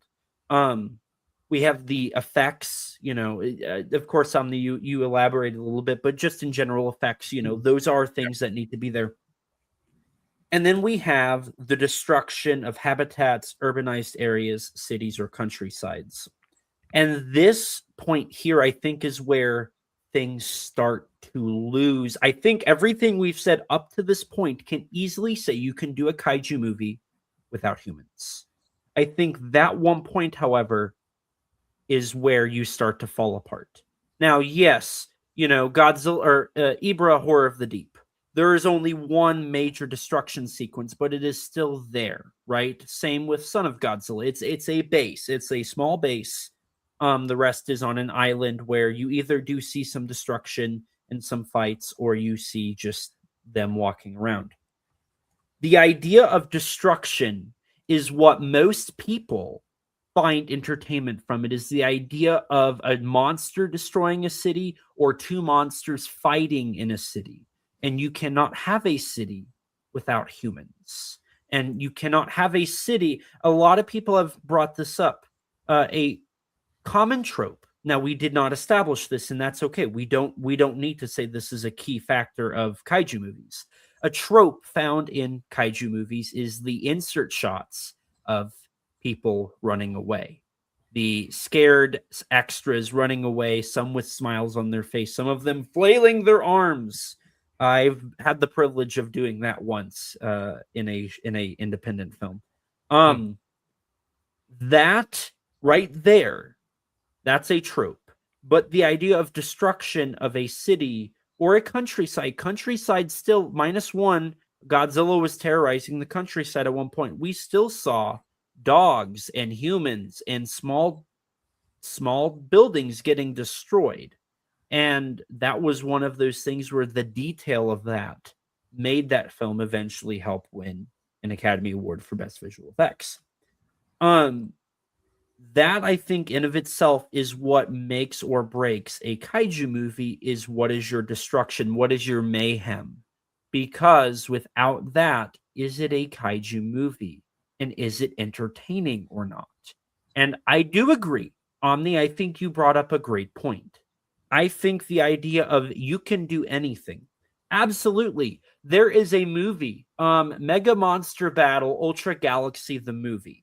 I don't believe, I have not seen it myself, but the idea of it is they had all the kaiju suits from Tsuburaya's library that they had fight with a handful of Ultramen. Now, you could argue Ultramen are a stand-in for humans, yes, but a bulk of that movie is not on Earth. It is not, it is not very destructive. However, those monsters do fight each other. And I do believe there are still a handful of human characters or moments of mayhem with some sort of structures. And I believe that is, and I think that is an example of a kaiju movie without your typical monster stuff. I could be wrong. Omni, I'm going to let you have the floor here in a minute to really talk about it. But I think that is an example you could use to prove that even when you try to do a kaiju movie without humans, you still need something there.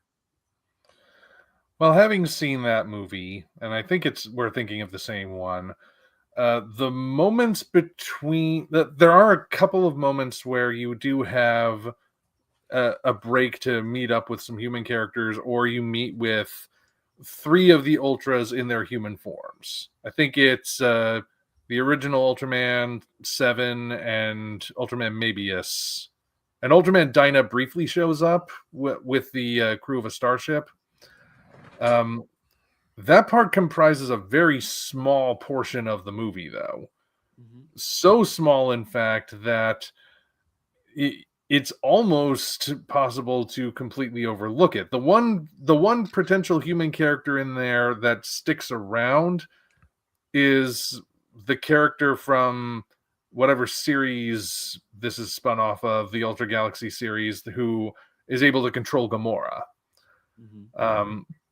But the majority of the focus is on the Ultras as Ultras going to these different places where there are similar beings. And it's not even the only example. There are some, like where they introduce, I think, the Absolutans that at some point.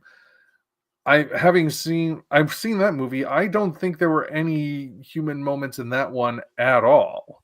It was all just the characters as the Ultras or the aliens or whatever kaiju happened to show up, pretty much from start to finish. If there was a scene where we broke to have a human character in it, it was so brief and so insignificant, I can't even remember it. Mm-hmm. But yeah, that I'd actually thought of that as well as another one of those things where maybe it's not 100% there, but it's another link in the chain. So what I'm hearing is there have been attempts to do a generally humanless movie with insert shots that you could cut out.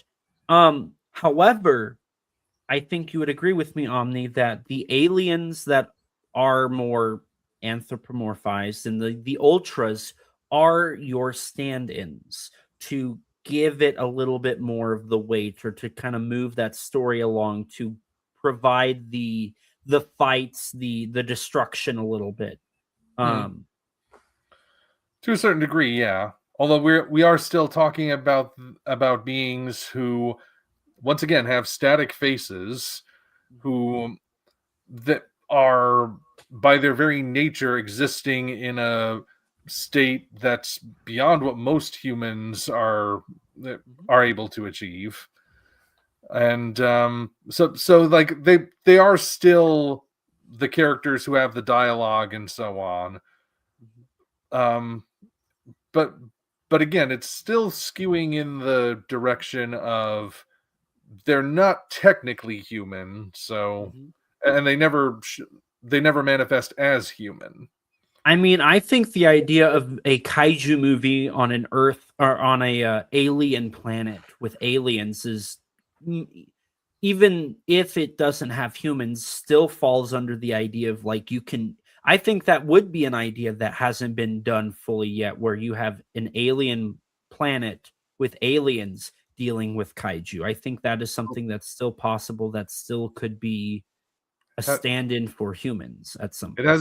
It hasn't been done as a movie, but I did write that book, Crisis on Ulalu.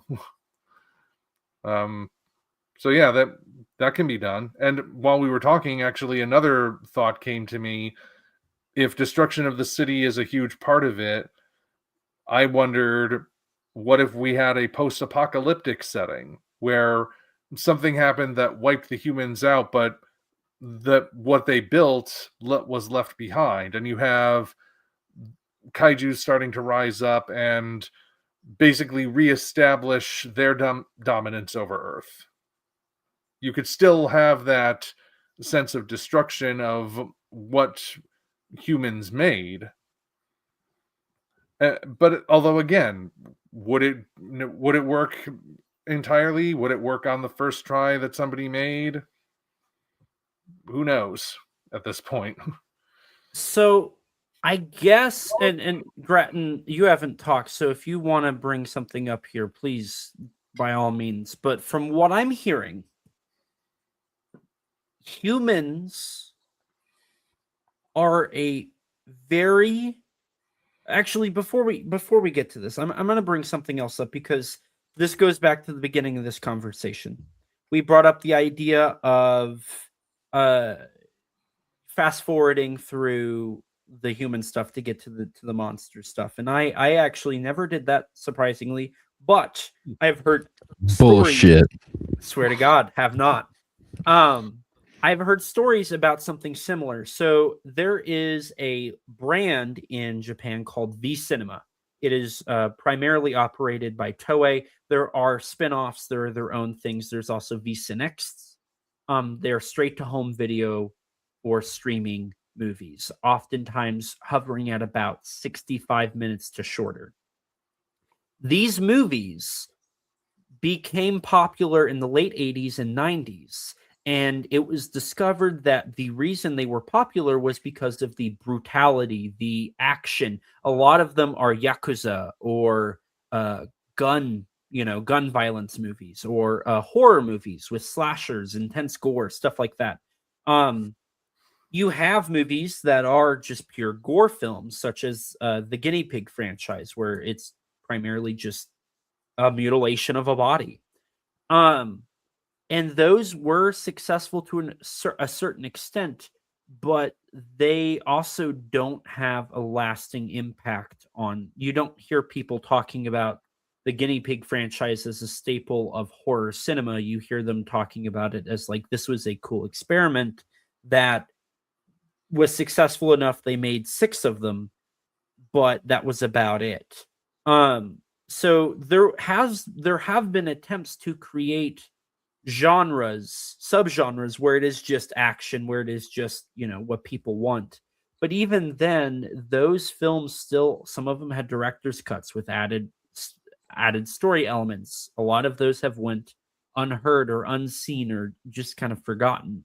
And so the idea of kaiju only stuff, we do have films. We have Godzilla versus the Monsters from 1989. It was a 65-minute compilation movie of all 16 Godzilla films. We've already brought up Gamera Super Monster, but we also have Ultraman. You have Ultra Big Fight. You have the Ultraman compilation movies.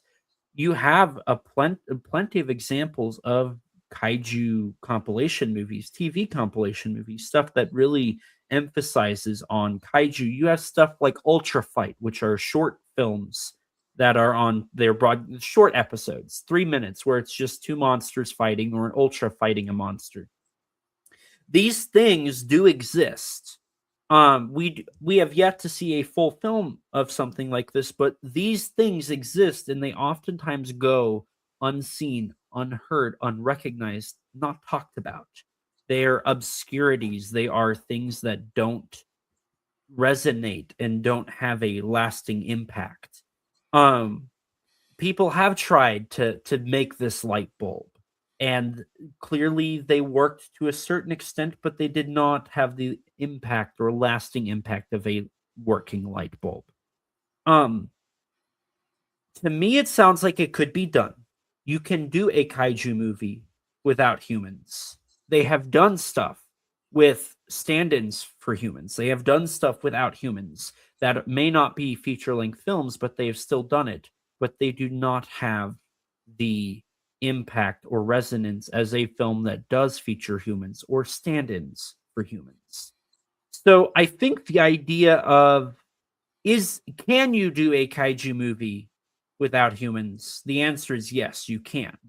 With creativity, the limitations are endless. There is no limitations. But is it a good movie?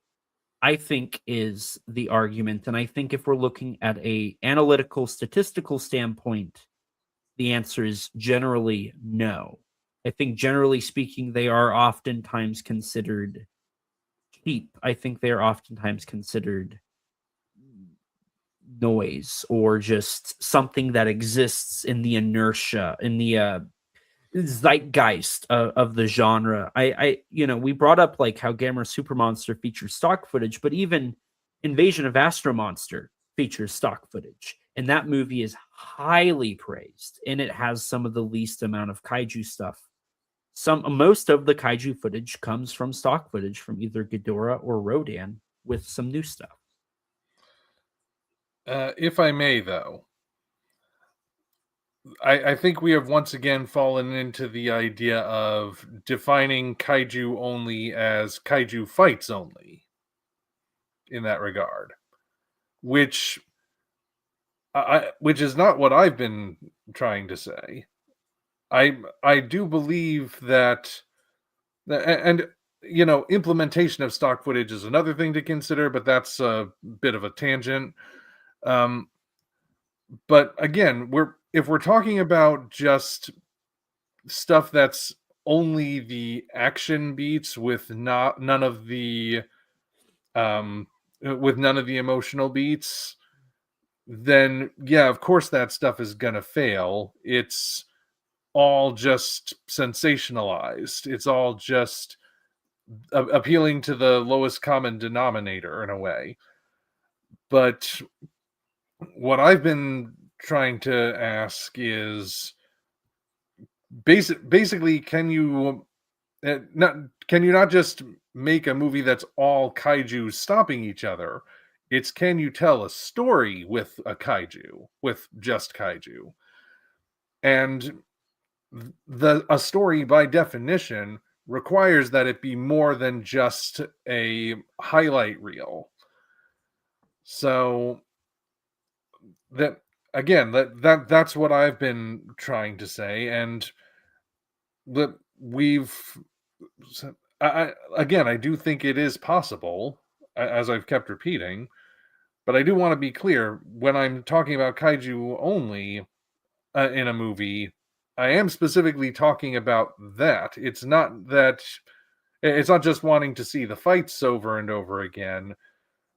It's wanting to see a story from a perspective that we don't normally see a kaiju movie from. And that would still require that the emotional moments are land with the kaiju as much as the action moments do. If that makes sense. Okay. Yeah, and it does. So let me ask you this then. Okay. Earlier we established what a kaiju movie at its basics is. Mm-hmm.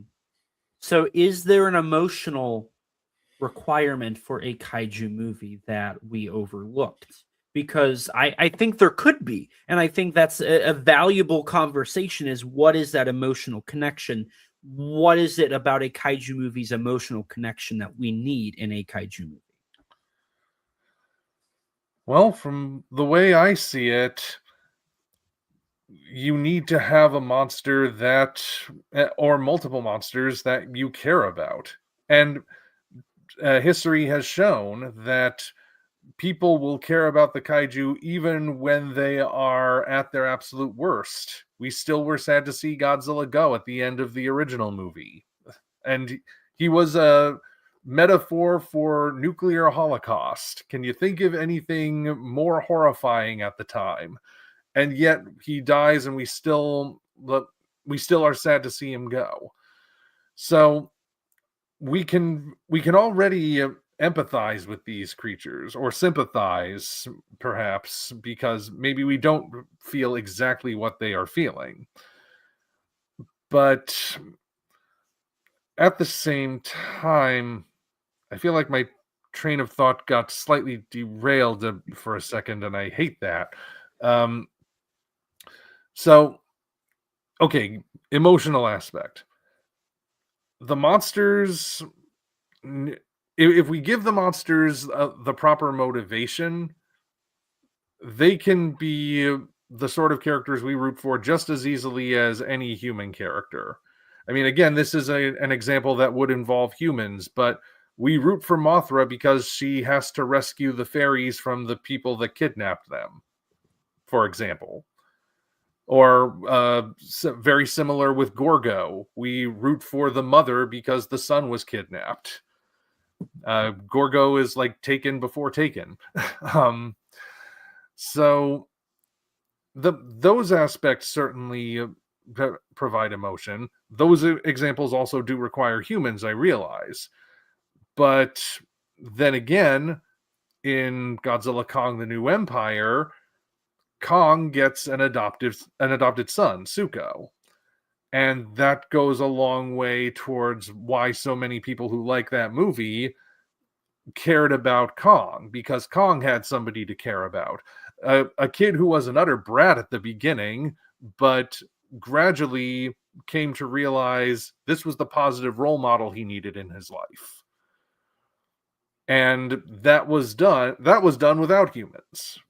The Kong and Suko don't interact with humans in that movie until the third act, I'm pretty sure. So I don't think Suko is actually seen on screen with an actual human ever. Maybe not. He's in the Iwi village. I don't do they think even he's bother putting him? Maybe not. So yeah, there you go. And I realize, Gratton, you said that you found those moments to be cringe earlier, and that's your call. A lot of people didn't, though. A lot of people saw that and they felt it. So with that sort of thing in mind, the emotional elements, I mean, it'll depend on what kind of story you're telling, what kind of monster you're depicting, but clearly they can be added there. Clearly they can exist. If I could just ask, what about the relationship between Kong, who's a large ape, and Suko, who's a small ape? What about them being giant makes that an especially affecting story? Because I'm sure you have too, seen the arguments online of people saying, well, it sounds like you just want a Planet of the Apes movie. And those are actually like lauded and beloved, well written. And that goes back to what I'm saying is like, I've never been arguing that it's impossible. I'm not even arguing that eventually there couldn't be some good one. I'm arguing that ultimately the idea of these giant creatures is in conflict with the idea of removing humans from that story for a feature-length film, because it's there's other stuff like we've conceded, I guess, that emotion or an emotional element is a necessary part of kaiju movies. I'd say that's a requirement for any movie to be Yeah. good. That's not exclusive to kaiju movies. Never said. But I haven't come across a reason yet in our 2-hour discussion for why they would need to be giant. I've heard a lot of reasons as to why they could or how. You could show a building with you could show that humans are there without showing the humans, but why would you if you're not trying to get some kind of reaction from the audience, or like trying to make a connection between the audience, just seeing a building destroyed and not seeing any of the people impacted by that, and having these giant monsters have a surrogate family. I just don't see why that's necessary for them to be giant. You could have a great monster movie or creature feature where it's just monsters and they're going through whatever emotional beats with each other and perfectly balanced with action set pieces. You could have that. Why do they need to be giant though if people aren't there? So let me ask this question. This whole conversation stems from a statement from Michael Dougherty. Omni, you brought it up earlier, the idea of a BBC documentary of Walking with the Titans, or whatever he called it. The idea of a Walking with Dinosaurs movie, but following kaiju or the Titans, whatever you want to call it. I don't know if he specifically said it would be like that. He just said going back to the past. Godzilla BC, but not necessarily BBC. So that idea, he said that. He also went on record stating, I want to say it was in the Blu-ray bonus features, that you cannot make a Godzilla movie without it being a metaphor for the folly of man. That is why people have brought up that his movie is very contradictory. And it is, because it's the idea of humans use the atom bomb or the oxygen destroyer, which almost kills Godzilla, and then they use an atom bomb to bring Godzilla back. So it's like you're anti-nuclear weapons, then pro-nuclear weapons. And Serizawa's whole thing is you have to let your demons rest, which is like, so we're going to forget Hiroshima and Nagasaki because his father died in World War II. His watch stopped, and that's what Serizawa held on to remember the scars of war. So in a way, this whole discussion, which began with Godzilla BC, was from a man who made a movie that contradicted itself, and then also went on to make statements stating that you have to have a metaphorical meaning. Godzilla has to have a reason, a meaning behind it to teach a lesson, which for him, he brought up pollution. That was the big one, was pollution, which can be seen in King of the Monsters as well, that Godzilla has to have a meaning behind it. And then when Wingard went and did his movies, he went and said, it's a big monster movie. None of this makes sense. It doesn't matter. All you're here for is the fights. So we have these two directors in the same series, one of them establishing this whole conversation years ago, contradicting himself, saying Godzilla has to mean something, and also saying, I'd like to see a movie where it's just monsters and takes place in the past and it's just them, which takes out the whole human element that he believes Godzilla has to have to teach a lesson. And you might be wondering, what did I just say that doesn't make sense? I think that's the point I'm making, is it doesn't make sense from the perspective of Michael Dougherty, who has contradicted himself in 90% of what he has said about his opinions, not necessarily the facts, his opinions and thoughts on the Godzilla franchise and character. Well, if Michael Dougherty contradicted himself, he contradicted himself. But at the same time, does his own inability to get his story straight hold that much sway over this idea? It goes back to what I was establishing, which was this whole conversation, the whole idea of this debate really began when he made that post. That's when people started saying, yeah, I want a kaiju only MonsterVerse movie. I want a kaiju only movie. Let's do that. So that post is where this story began.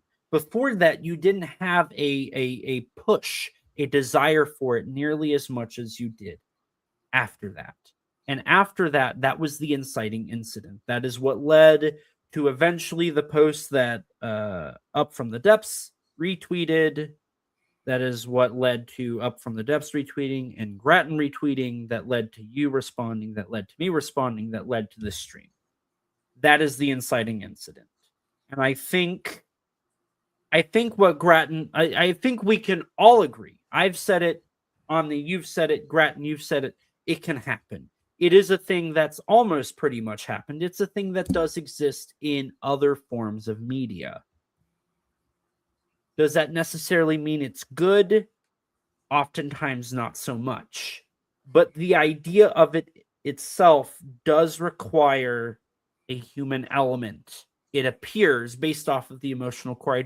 I do think that Gratton made a good point of, if you're going to have a building, why are you just going to have a building? Besides the fact that you're breaking up.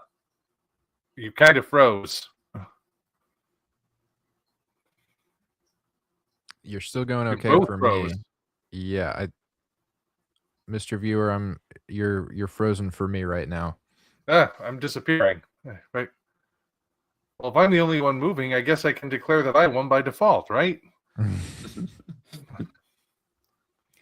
oh, we're back. Everything's back. I think. Maybe. I'm still not getting you.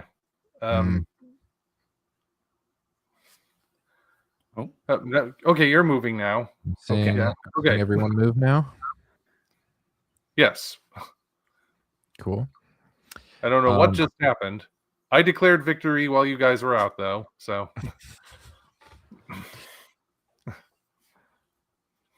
But seriously, though, what were you saying? I think what I'm going to summarize what I said there, because I don't know where I cut out. The idea, the question at hand isn't, can it happen? Yes, it can. The question is it a good idea?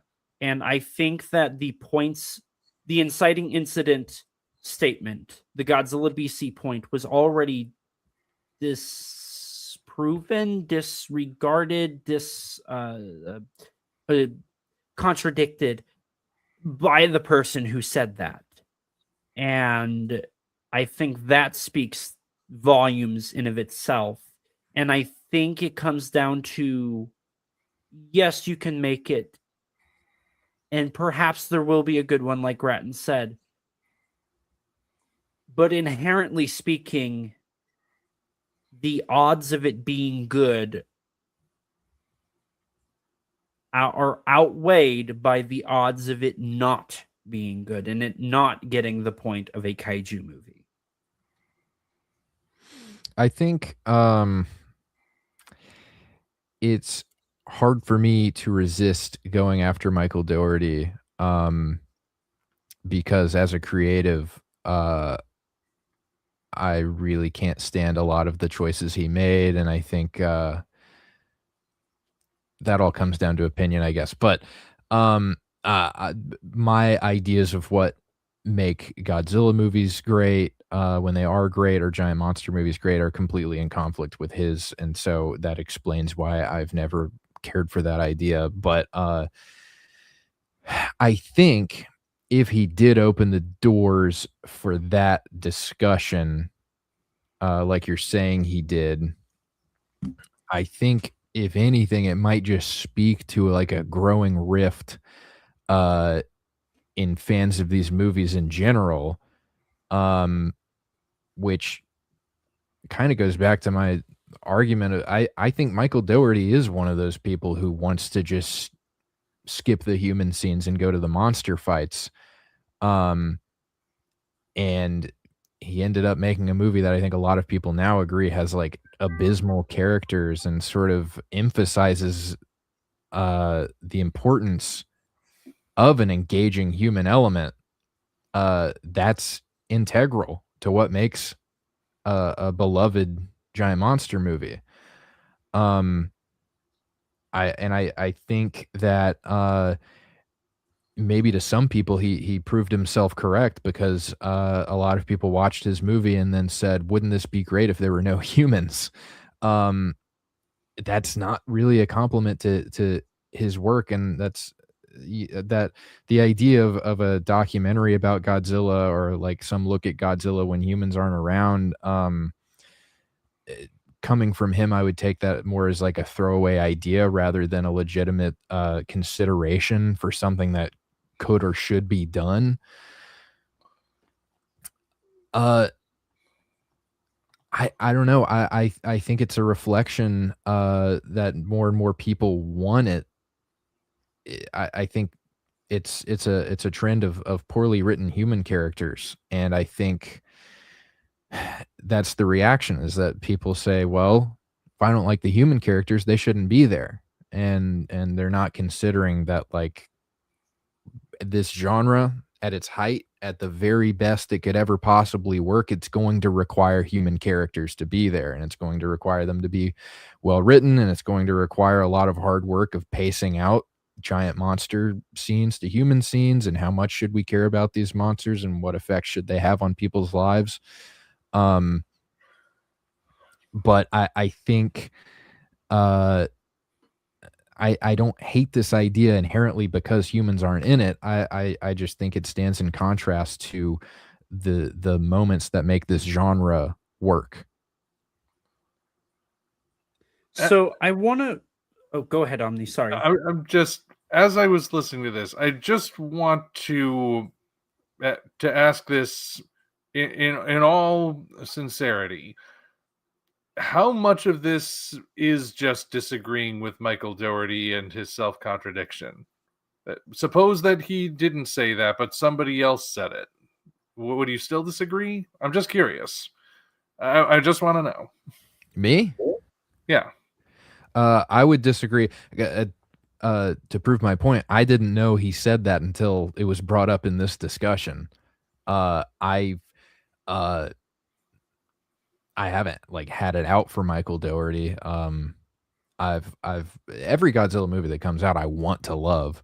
I try and it's harder now, but I try not to go in biased against the movie. I try to give every Godzilla movie a fair shot, even if if I know going in things don't look good to me. But no, I mean, I'm biased against him. Everybody has biases. I'm biased towards certain directors, but if you told me that somebody like Gareth Edwards or Shinichi Sekizawa was the one who suggested making a kaiju movie with no humans, I still would have said that's a bad idea. Okay, I was just wondering. Yeah, I don't think that's just because I hate Michael Dougherty. Or I don't hate him. I more than anything, I'm not crazy about the way he writes. Okay. So I want to bring something up that I wasn't aware of, and Omni, you might be able to elaborate. So we were talking about the whole Godzilla BC idea, right? Mm-hmm. So the actual quote that Dougherty said This was SFX magazine. Quoting now, I like the idea of going back in time and telling creatures stories from different eras. Kong Skull Island was set in the 70s, but personally, I'd like to do a Godzilla BC. Go back to ancient times and really see the Ray Harryhausen-esque world where primitive humans had to try to survive with these creatures. Maybe we'd get to see the first time mankind truly encountered Godzilla and get to see how that relationship was christened. Mm-hmm. End quote. So even in his Godzilla BC idea, and perhaps there's another quote where he likened it to the Godzilla BC or BBC documentary thing. But the idea behind this was still to have humans meeting Godzilla for the first time. I wonder if what you're thinking of with the documentary thing, the Dangerville channel did a Walking with Titans animated short that was supposed to be like a Walking with Dinosaurs, but with Godzilla. I wonder if that's what you're thinking when you keep bringing that up. I'm going to look to see if I can find something real quick, but that is that so far that's the only quote I have found that really talks about anything. Well, I do know for certain that Adam Wingard said that he was that he wanted to try making, or not necessarily that he wanted to try making it, but that he felt the MonsterVerse movies were getting closer and closer to the idea of being monsters only. Hence why GXK, The New Empire, turned out the way it did. So Michael Dougherty did make a tweet. He said, quote, I'd actually love to do a Planet Earth style documentary about the Titans, complete with Attenberg narration. There you go. Okay, so there was a documentary thing, quote. Yes. I've mentioned that a couple of times as a potential possibility as well of how you could do that sort of thing. And maybe that could work, maybe not. I don't know. A lot of it really does depend on who you get to actually make these things. Only Steven Spielberg could have made Jurassic Park, for example, or at least made it the way it was. Other people might have been able to adapt the book a bit more closely, but would it have been the most iconic movie of the 90s? A movie that people still say is perfect today? Maybe not.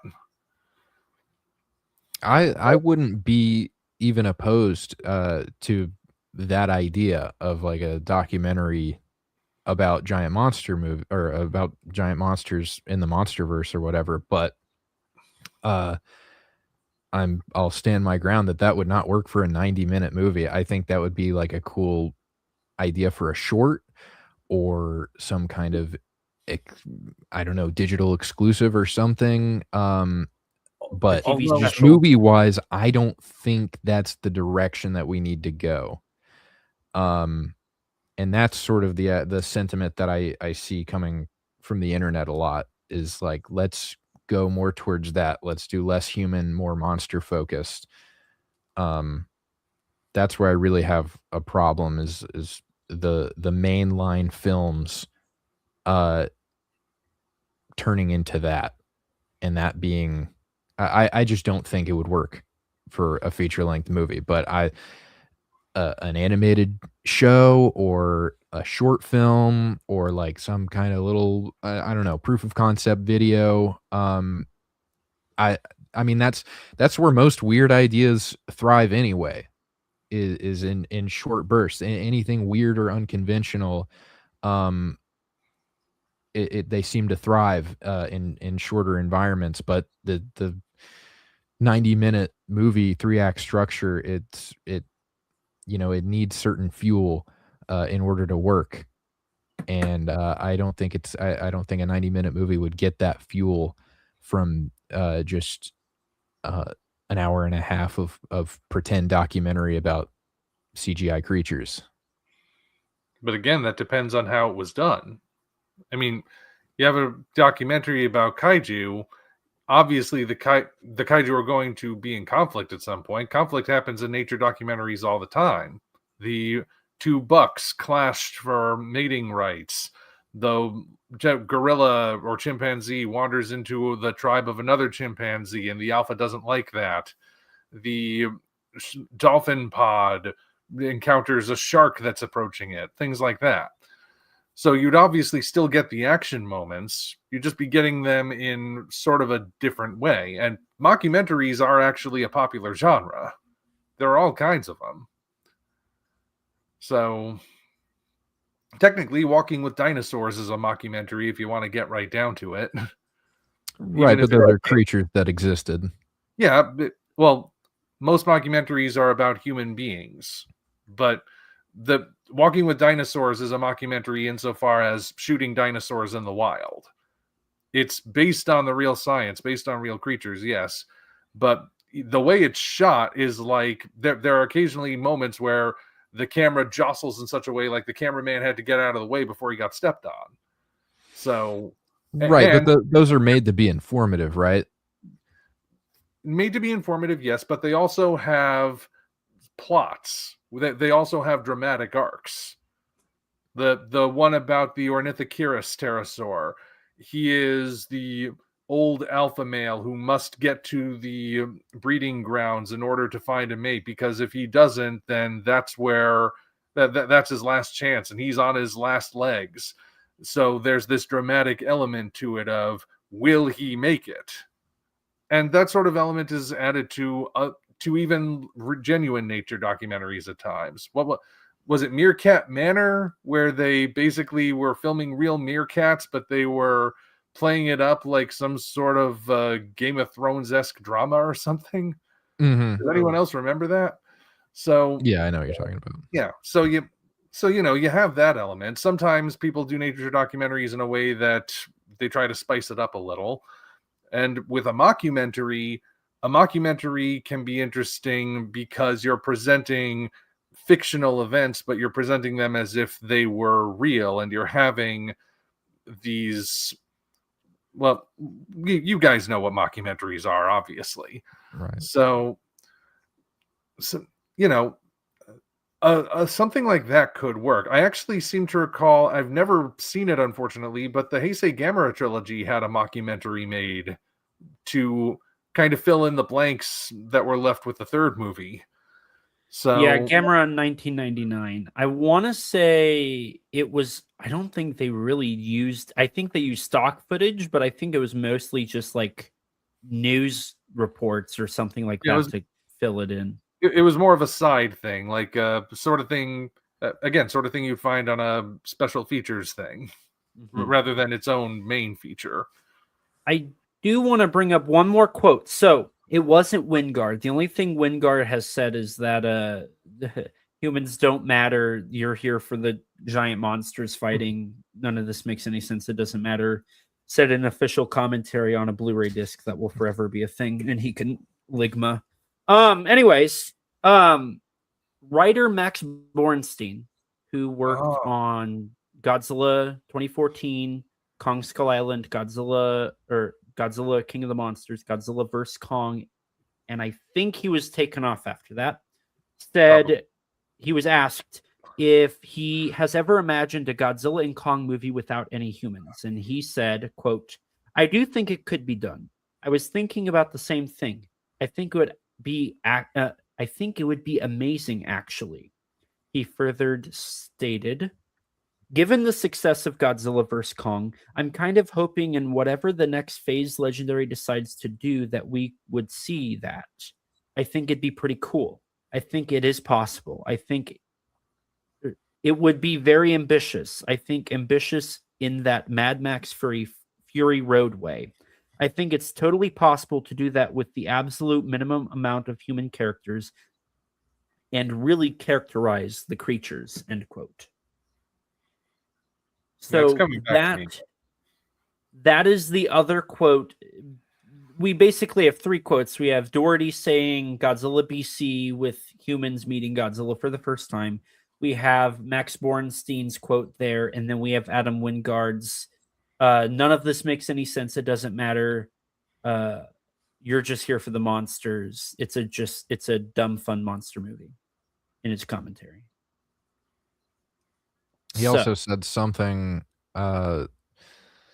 Something to the effect of you can just shoot the monsters the same way that you shoot human characters in the beginning of the Godzilla vs. Kong commentary, which sort of explains his philosophy. I think I'm going to establish this just so we're all on the same page. I think Wingard is probably the most ignorant of the directors who's ever touched a Godzilla movie. So I'm going to establish my bias and move on from that. But I think I will say this. In all of those statements, one consistent thing is, even though those are probably the three loudest voices to establish a no human cast, each of them establish we want humans interacting with Godzilla for the first time. We want monster fights with humans getting you to each monster fight. And we have minimum humans, more characterization of the monsters, which we do have in Godzilla Kong, The New Empire. So even these three creatives who have had major impacts on the franchise have all established that human characters are still a thing. They still need to be there. And they still are an integral part of a kaiju movie. It's seeming more and more to me like the idea of continually shrinking down the role of humans in these movies is like a Western idea. Mm-hmm. Like I said, it's largely a discussion surrounding the MonsterVerse, not so much movies like Godzilla -1. Right. Although I certainly would have preferred the Polygon trilogy without its human cast. So that's the flip side of the coin. When a human cast is bad, it can be really bad. Mm-hmm. But I think, honestly, from hearing everything, I think it's clear which side I swing more. But I do think that what I have come to feel from this conversation is the idea of a kaiju-only movie is a real idea. It has been attempted. It is a thing, not in a movie format, in short films and whatnot. They, so far, have not been able to find what makes a kaiju movie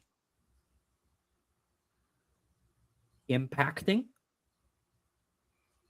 But no matter what, it feels like there has to be some sort of human element to a kaiju movie to make it a kaiju movie.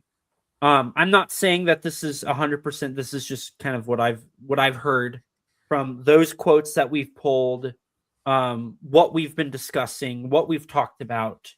I'm very glad, Omni, you brought up the actual info about the Ultra Monster Galaxy Battle Fight Legend movie, Ultraman thing. That word salad. Because I wasn't aware. So, like, without you being here to add more knowledge to me, I wouldn't fully grasp that. But there has to be something there for the audience to follow. It might not be meaningful. It might not be important. It might not really be something that people are there for or really care about, like in Godzilla Kong, The New Empire. But without those small moments, you cannot have a movie that gets you to those meaningful kaiju scenes, to get you those exciting scenes. The idea of Kong finding home is because Kong went without home and made humans his home, and the humans end up helping him, and the humans end up being there for him, and Kong ends up listening to those humans, right? And so we get to see Kong knocked down to the very lowest of lows, and humans come in to help him, and then we get the exciting zero gravity fight. And then we do get these moments, you know, Mothra in a way is fighting for the humans, right? We see Mothra's heroic moments, and then she kind of disappears. But without the human element, Mothra's part in Godzilla Kong, The New Empire, is meaningless. She's defending her home. She's defending her people. Without that, Mothra means nothing to the movie. And Mothra already meant very little to the movie. So having her mean nothing at all means that she loses her impact. The fact Kong has his beast glove, and the fact that Kong is sent to, he's living in the Hollow Earth because of the help of the humans getting him there. Without humans, he would have never went to the Hollow Earth. He would have been stuck forever on Skull Island, destined to eventually die due to the destruction of his home. The humans helped him get out of there. Even to a certain extent, without humans getting in the way, Godzilla wouldn't have survived 2014. Godzilla was set to die, but if it was because of the humans, stepping in to be bothersome, Godzilla was able to make it. Those human moments, while I think in the Monsterverse especially mean bare minimum, without those human moments, you do not get the weight of the monsters in their moments, and you do not get the weight of the monsters in their fights.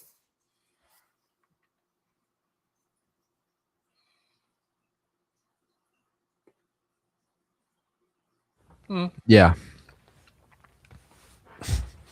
You raise valid points, certainly. But as I've said before, could be that nobody has just really cracked the code yet. And right. For all we know, if and when somebody does finally crack the code, the response I predict the response will be one of two things. It will either be, oh, that's how you do it, of course. Or it'll be, well, that's so obvious, why didn't anyone do it sooner? I don't know. But like I said, there are all sorts of things that were considered impossible until somebody did them. And like I've said, I am not opposed to the idea of humans being in monster movies. I don't want that to be the norm. I love it when there's a good human cast. I love it where there's a balance between the humans and the monsters, and when those 2 points intersect. But, as a writer, I still find myself pondering the possibility of how you can tell a story from a different way. Like I said, I wrote a story about aliens dealing with a kaiju. There are no human characters in that story. And the aliens all have something a little bit weird about them that would definitely make them alien if there were humans around. But because there's a mix of aliens, it's also weird to each other in some ways. And you know what? I think that it's a crime that we have not seen a movie like that. I think it's a crime we have not seen a movie on an alien planet with aliens fighting their monster. I think that would be a great higher science fiction concept idea, like a Star Wars, like something like that. I think that is an idea that has yet to be touched. Dune does it great. The sandworms are awesome. Mm-hmm. Why don't we have a movie like that? But it is a kaiju movie. I don't know. Well, but who knows? It could still happen. The world, the wonderful thing is the world of kaiju still has ideas that are not done. And that is the amazing thing about kaiju is it isn't just a kaiju comes ashore, destroys a city, fights another monster, goes back. There is a level of variety. There's a level of changes you can do. I think I know you're not a huge fan of this movie, Omni, but I think the fact you can have a movie like Yuzo tackle COVID the way it tackles COVID, and then you have a movie like -1 that tackles COVID, and the only thing that both films have in common is the fact that both movies at the end of this day say that humans have to come together to fight and overcome the big issue. And that is something that isn't just even exclusive to COVID. That goes back to Ishiro Honda's original idea.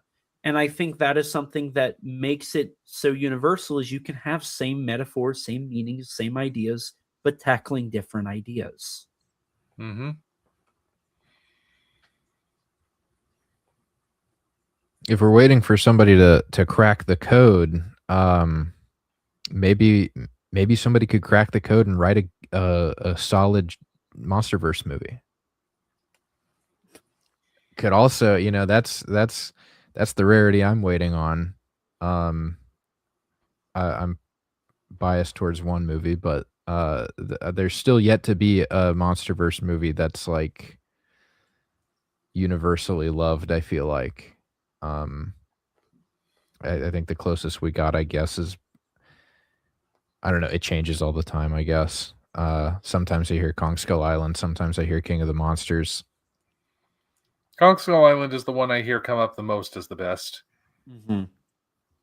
Which is ironic because Jordan Roberts dropped off the face of the map after that. There's a funny backstory as to why. Funny haha or funny ironic? He went on a manhunt. He went after people who like mugged him while filming Skull Island. And it took him like 3 years to track these people down to bring them to justice. And then he started working on Metal Gear and Gundam and Pokemon Detective Pikachu 2 and like 3 other movies, and then he just left them. Did they steal a good script for the movie from him when they were Actually, I think it was they assaulted him. I think it was like while they were filming in Vietnam, he got like beat up.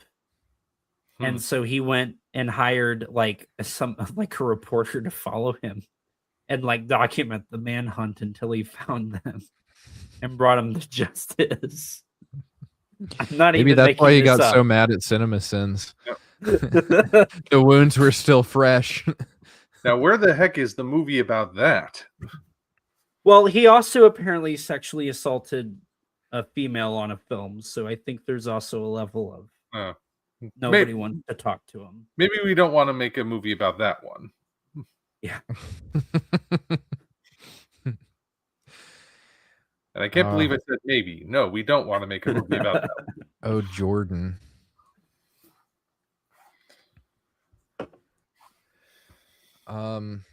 Gratton, you look like your head's about to explode. Any closing thoughts? Well,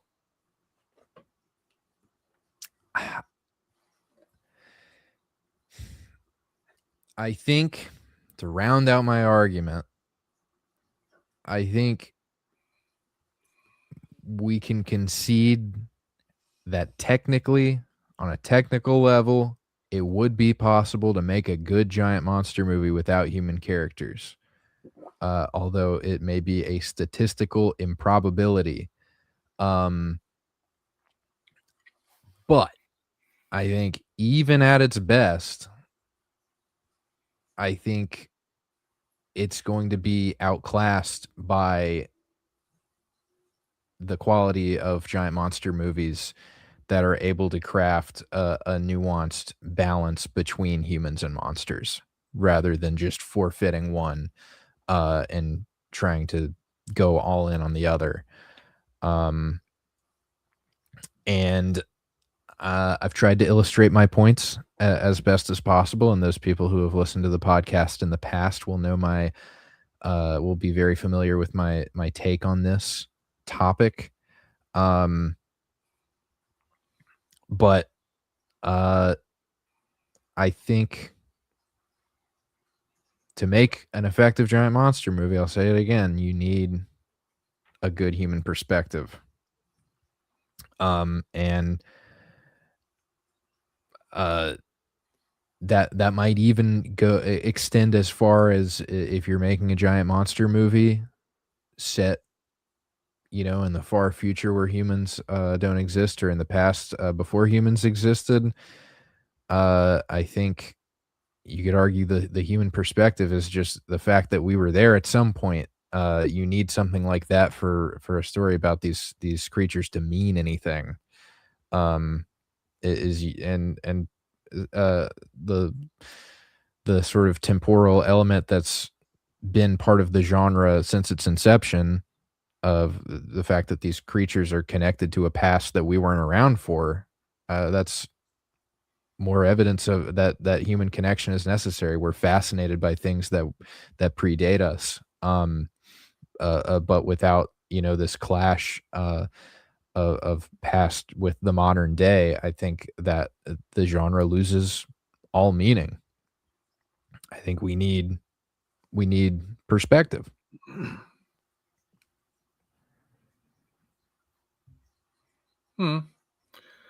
Well, when you get right down to it, any story written by a human is going to have a human perspective to it anyway. I mean, even when we anthropomorphize animals, we're not telling it 100% from an animal's perspective. It's what a human would be like as an animal. You that triggered something for you to say? I was gonna say, so we should have AI write this movie. That was a joke. If we were in the same room, I would strangle you. But anyway, that was a joke. I'm joking. A monster movie, a giant monster movie without humans sounds like an AI generated idea. And yet it's humans having it. Well, I think AI is sort of a human perspective. Since it's all the shit we wrote put into a machine. Well, anyway, I think we unlocked some interesting topics about the genre itself here, regardless of whose side we were discussing at the time. We certainly expanded. I think we all kind of expanded our idea of the genre and its different elements in that regard. And to reiterate, I do like when a kaiju movie has a good human story, but as a writer, I like a challenge, and as a human being, I don't know what I don't know. And I don't know what the formula is, but I do feel like maybe one day it will be cracked. Maybe it'll be either of you two. Maybe it'll be me. Maybe it'll be one of you fine listeners hearing us talking about this right now. Whatever it is, the future is unwritten at this point, just like that kaiju only or kaiju majority movie. So what the future holds, I don't know, but I'm looking forward to it. I don't know if that sounded profound or just like a bunch of weird nonsense. I think it made enough sense. Okay. I'll go with that. Well, I will try to wrap this up. Good luck. Mr. Omni Viewer, thank you for joining us. Thank you for having me. On such short notice, in such a strange way. This all started on Twitter, as most great things in life do. You can trace it back to twitter.com or x.com. This was a fun discussion, and I'm sure it'll be a popular episode. Elijah, thank you for taking the time to moderate this and to add your 2 cents in. Much appreciated and much needed. Is there anything you guys would like to say before we close this out?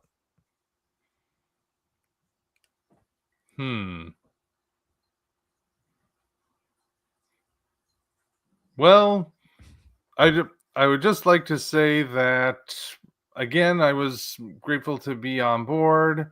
Thanks for having me. And just a reminder to everyone, while these two shorted out, I proclaimed victory anyway. So, ha! I will. We'll see in editing if that if that impacts the outcome.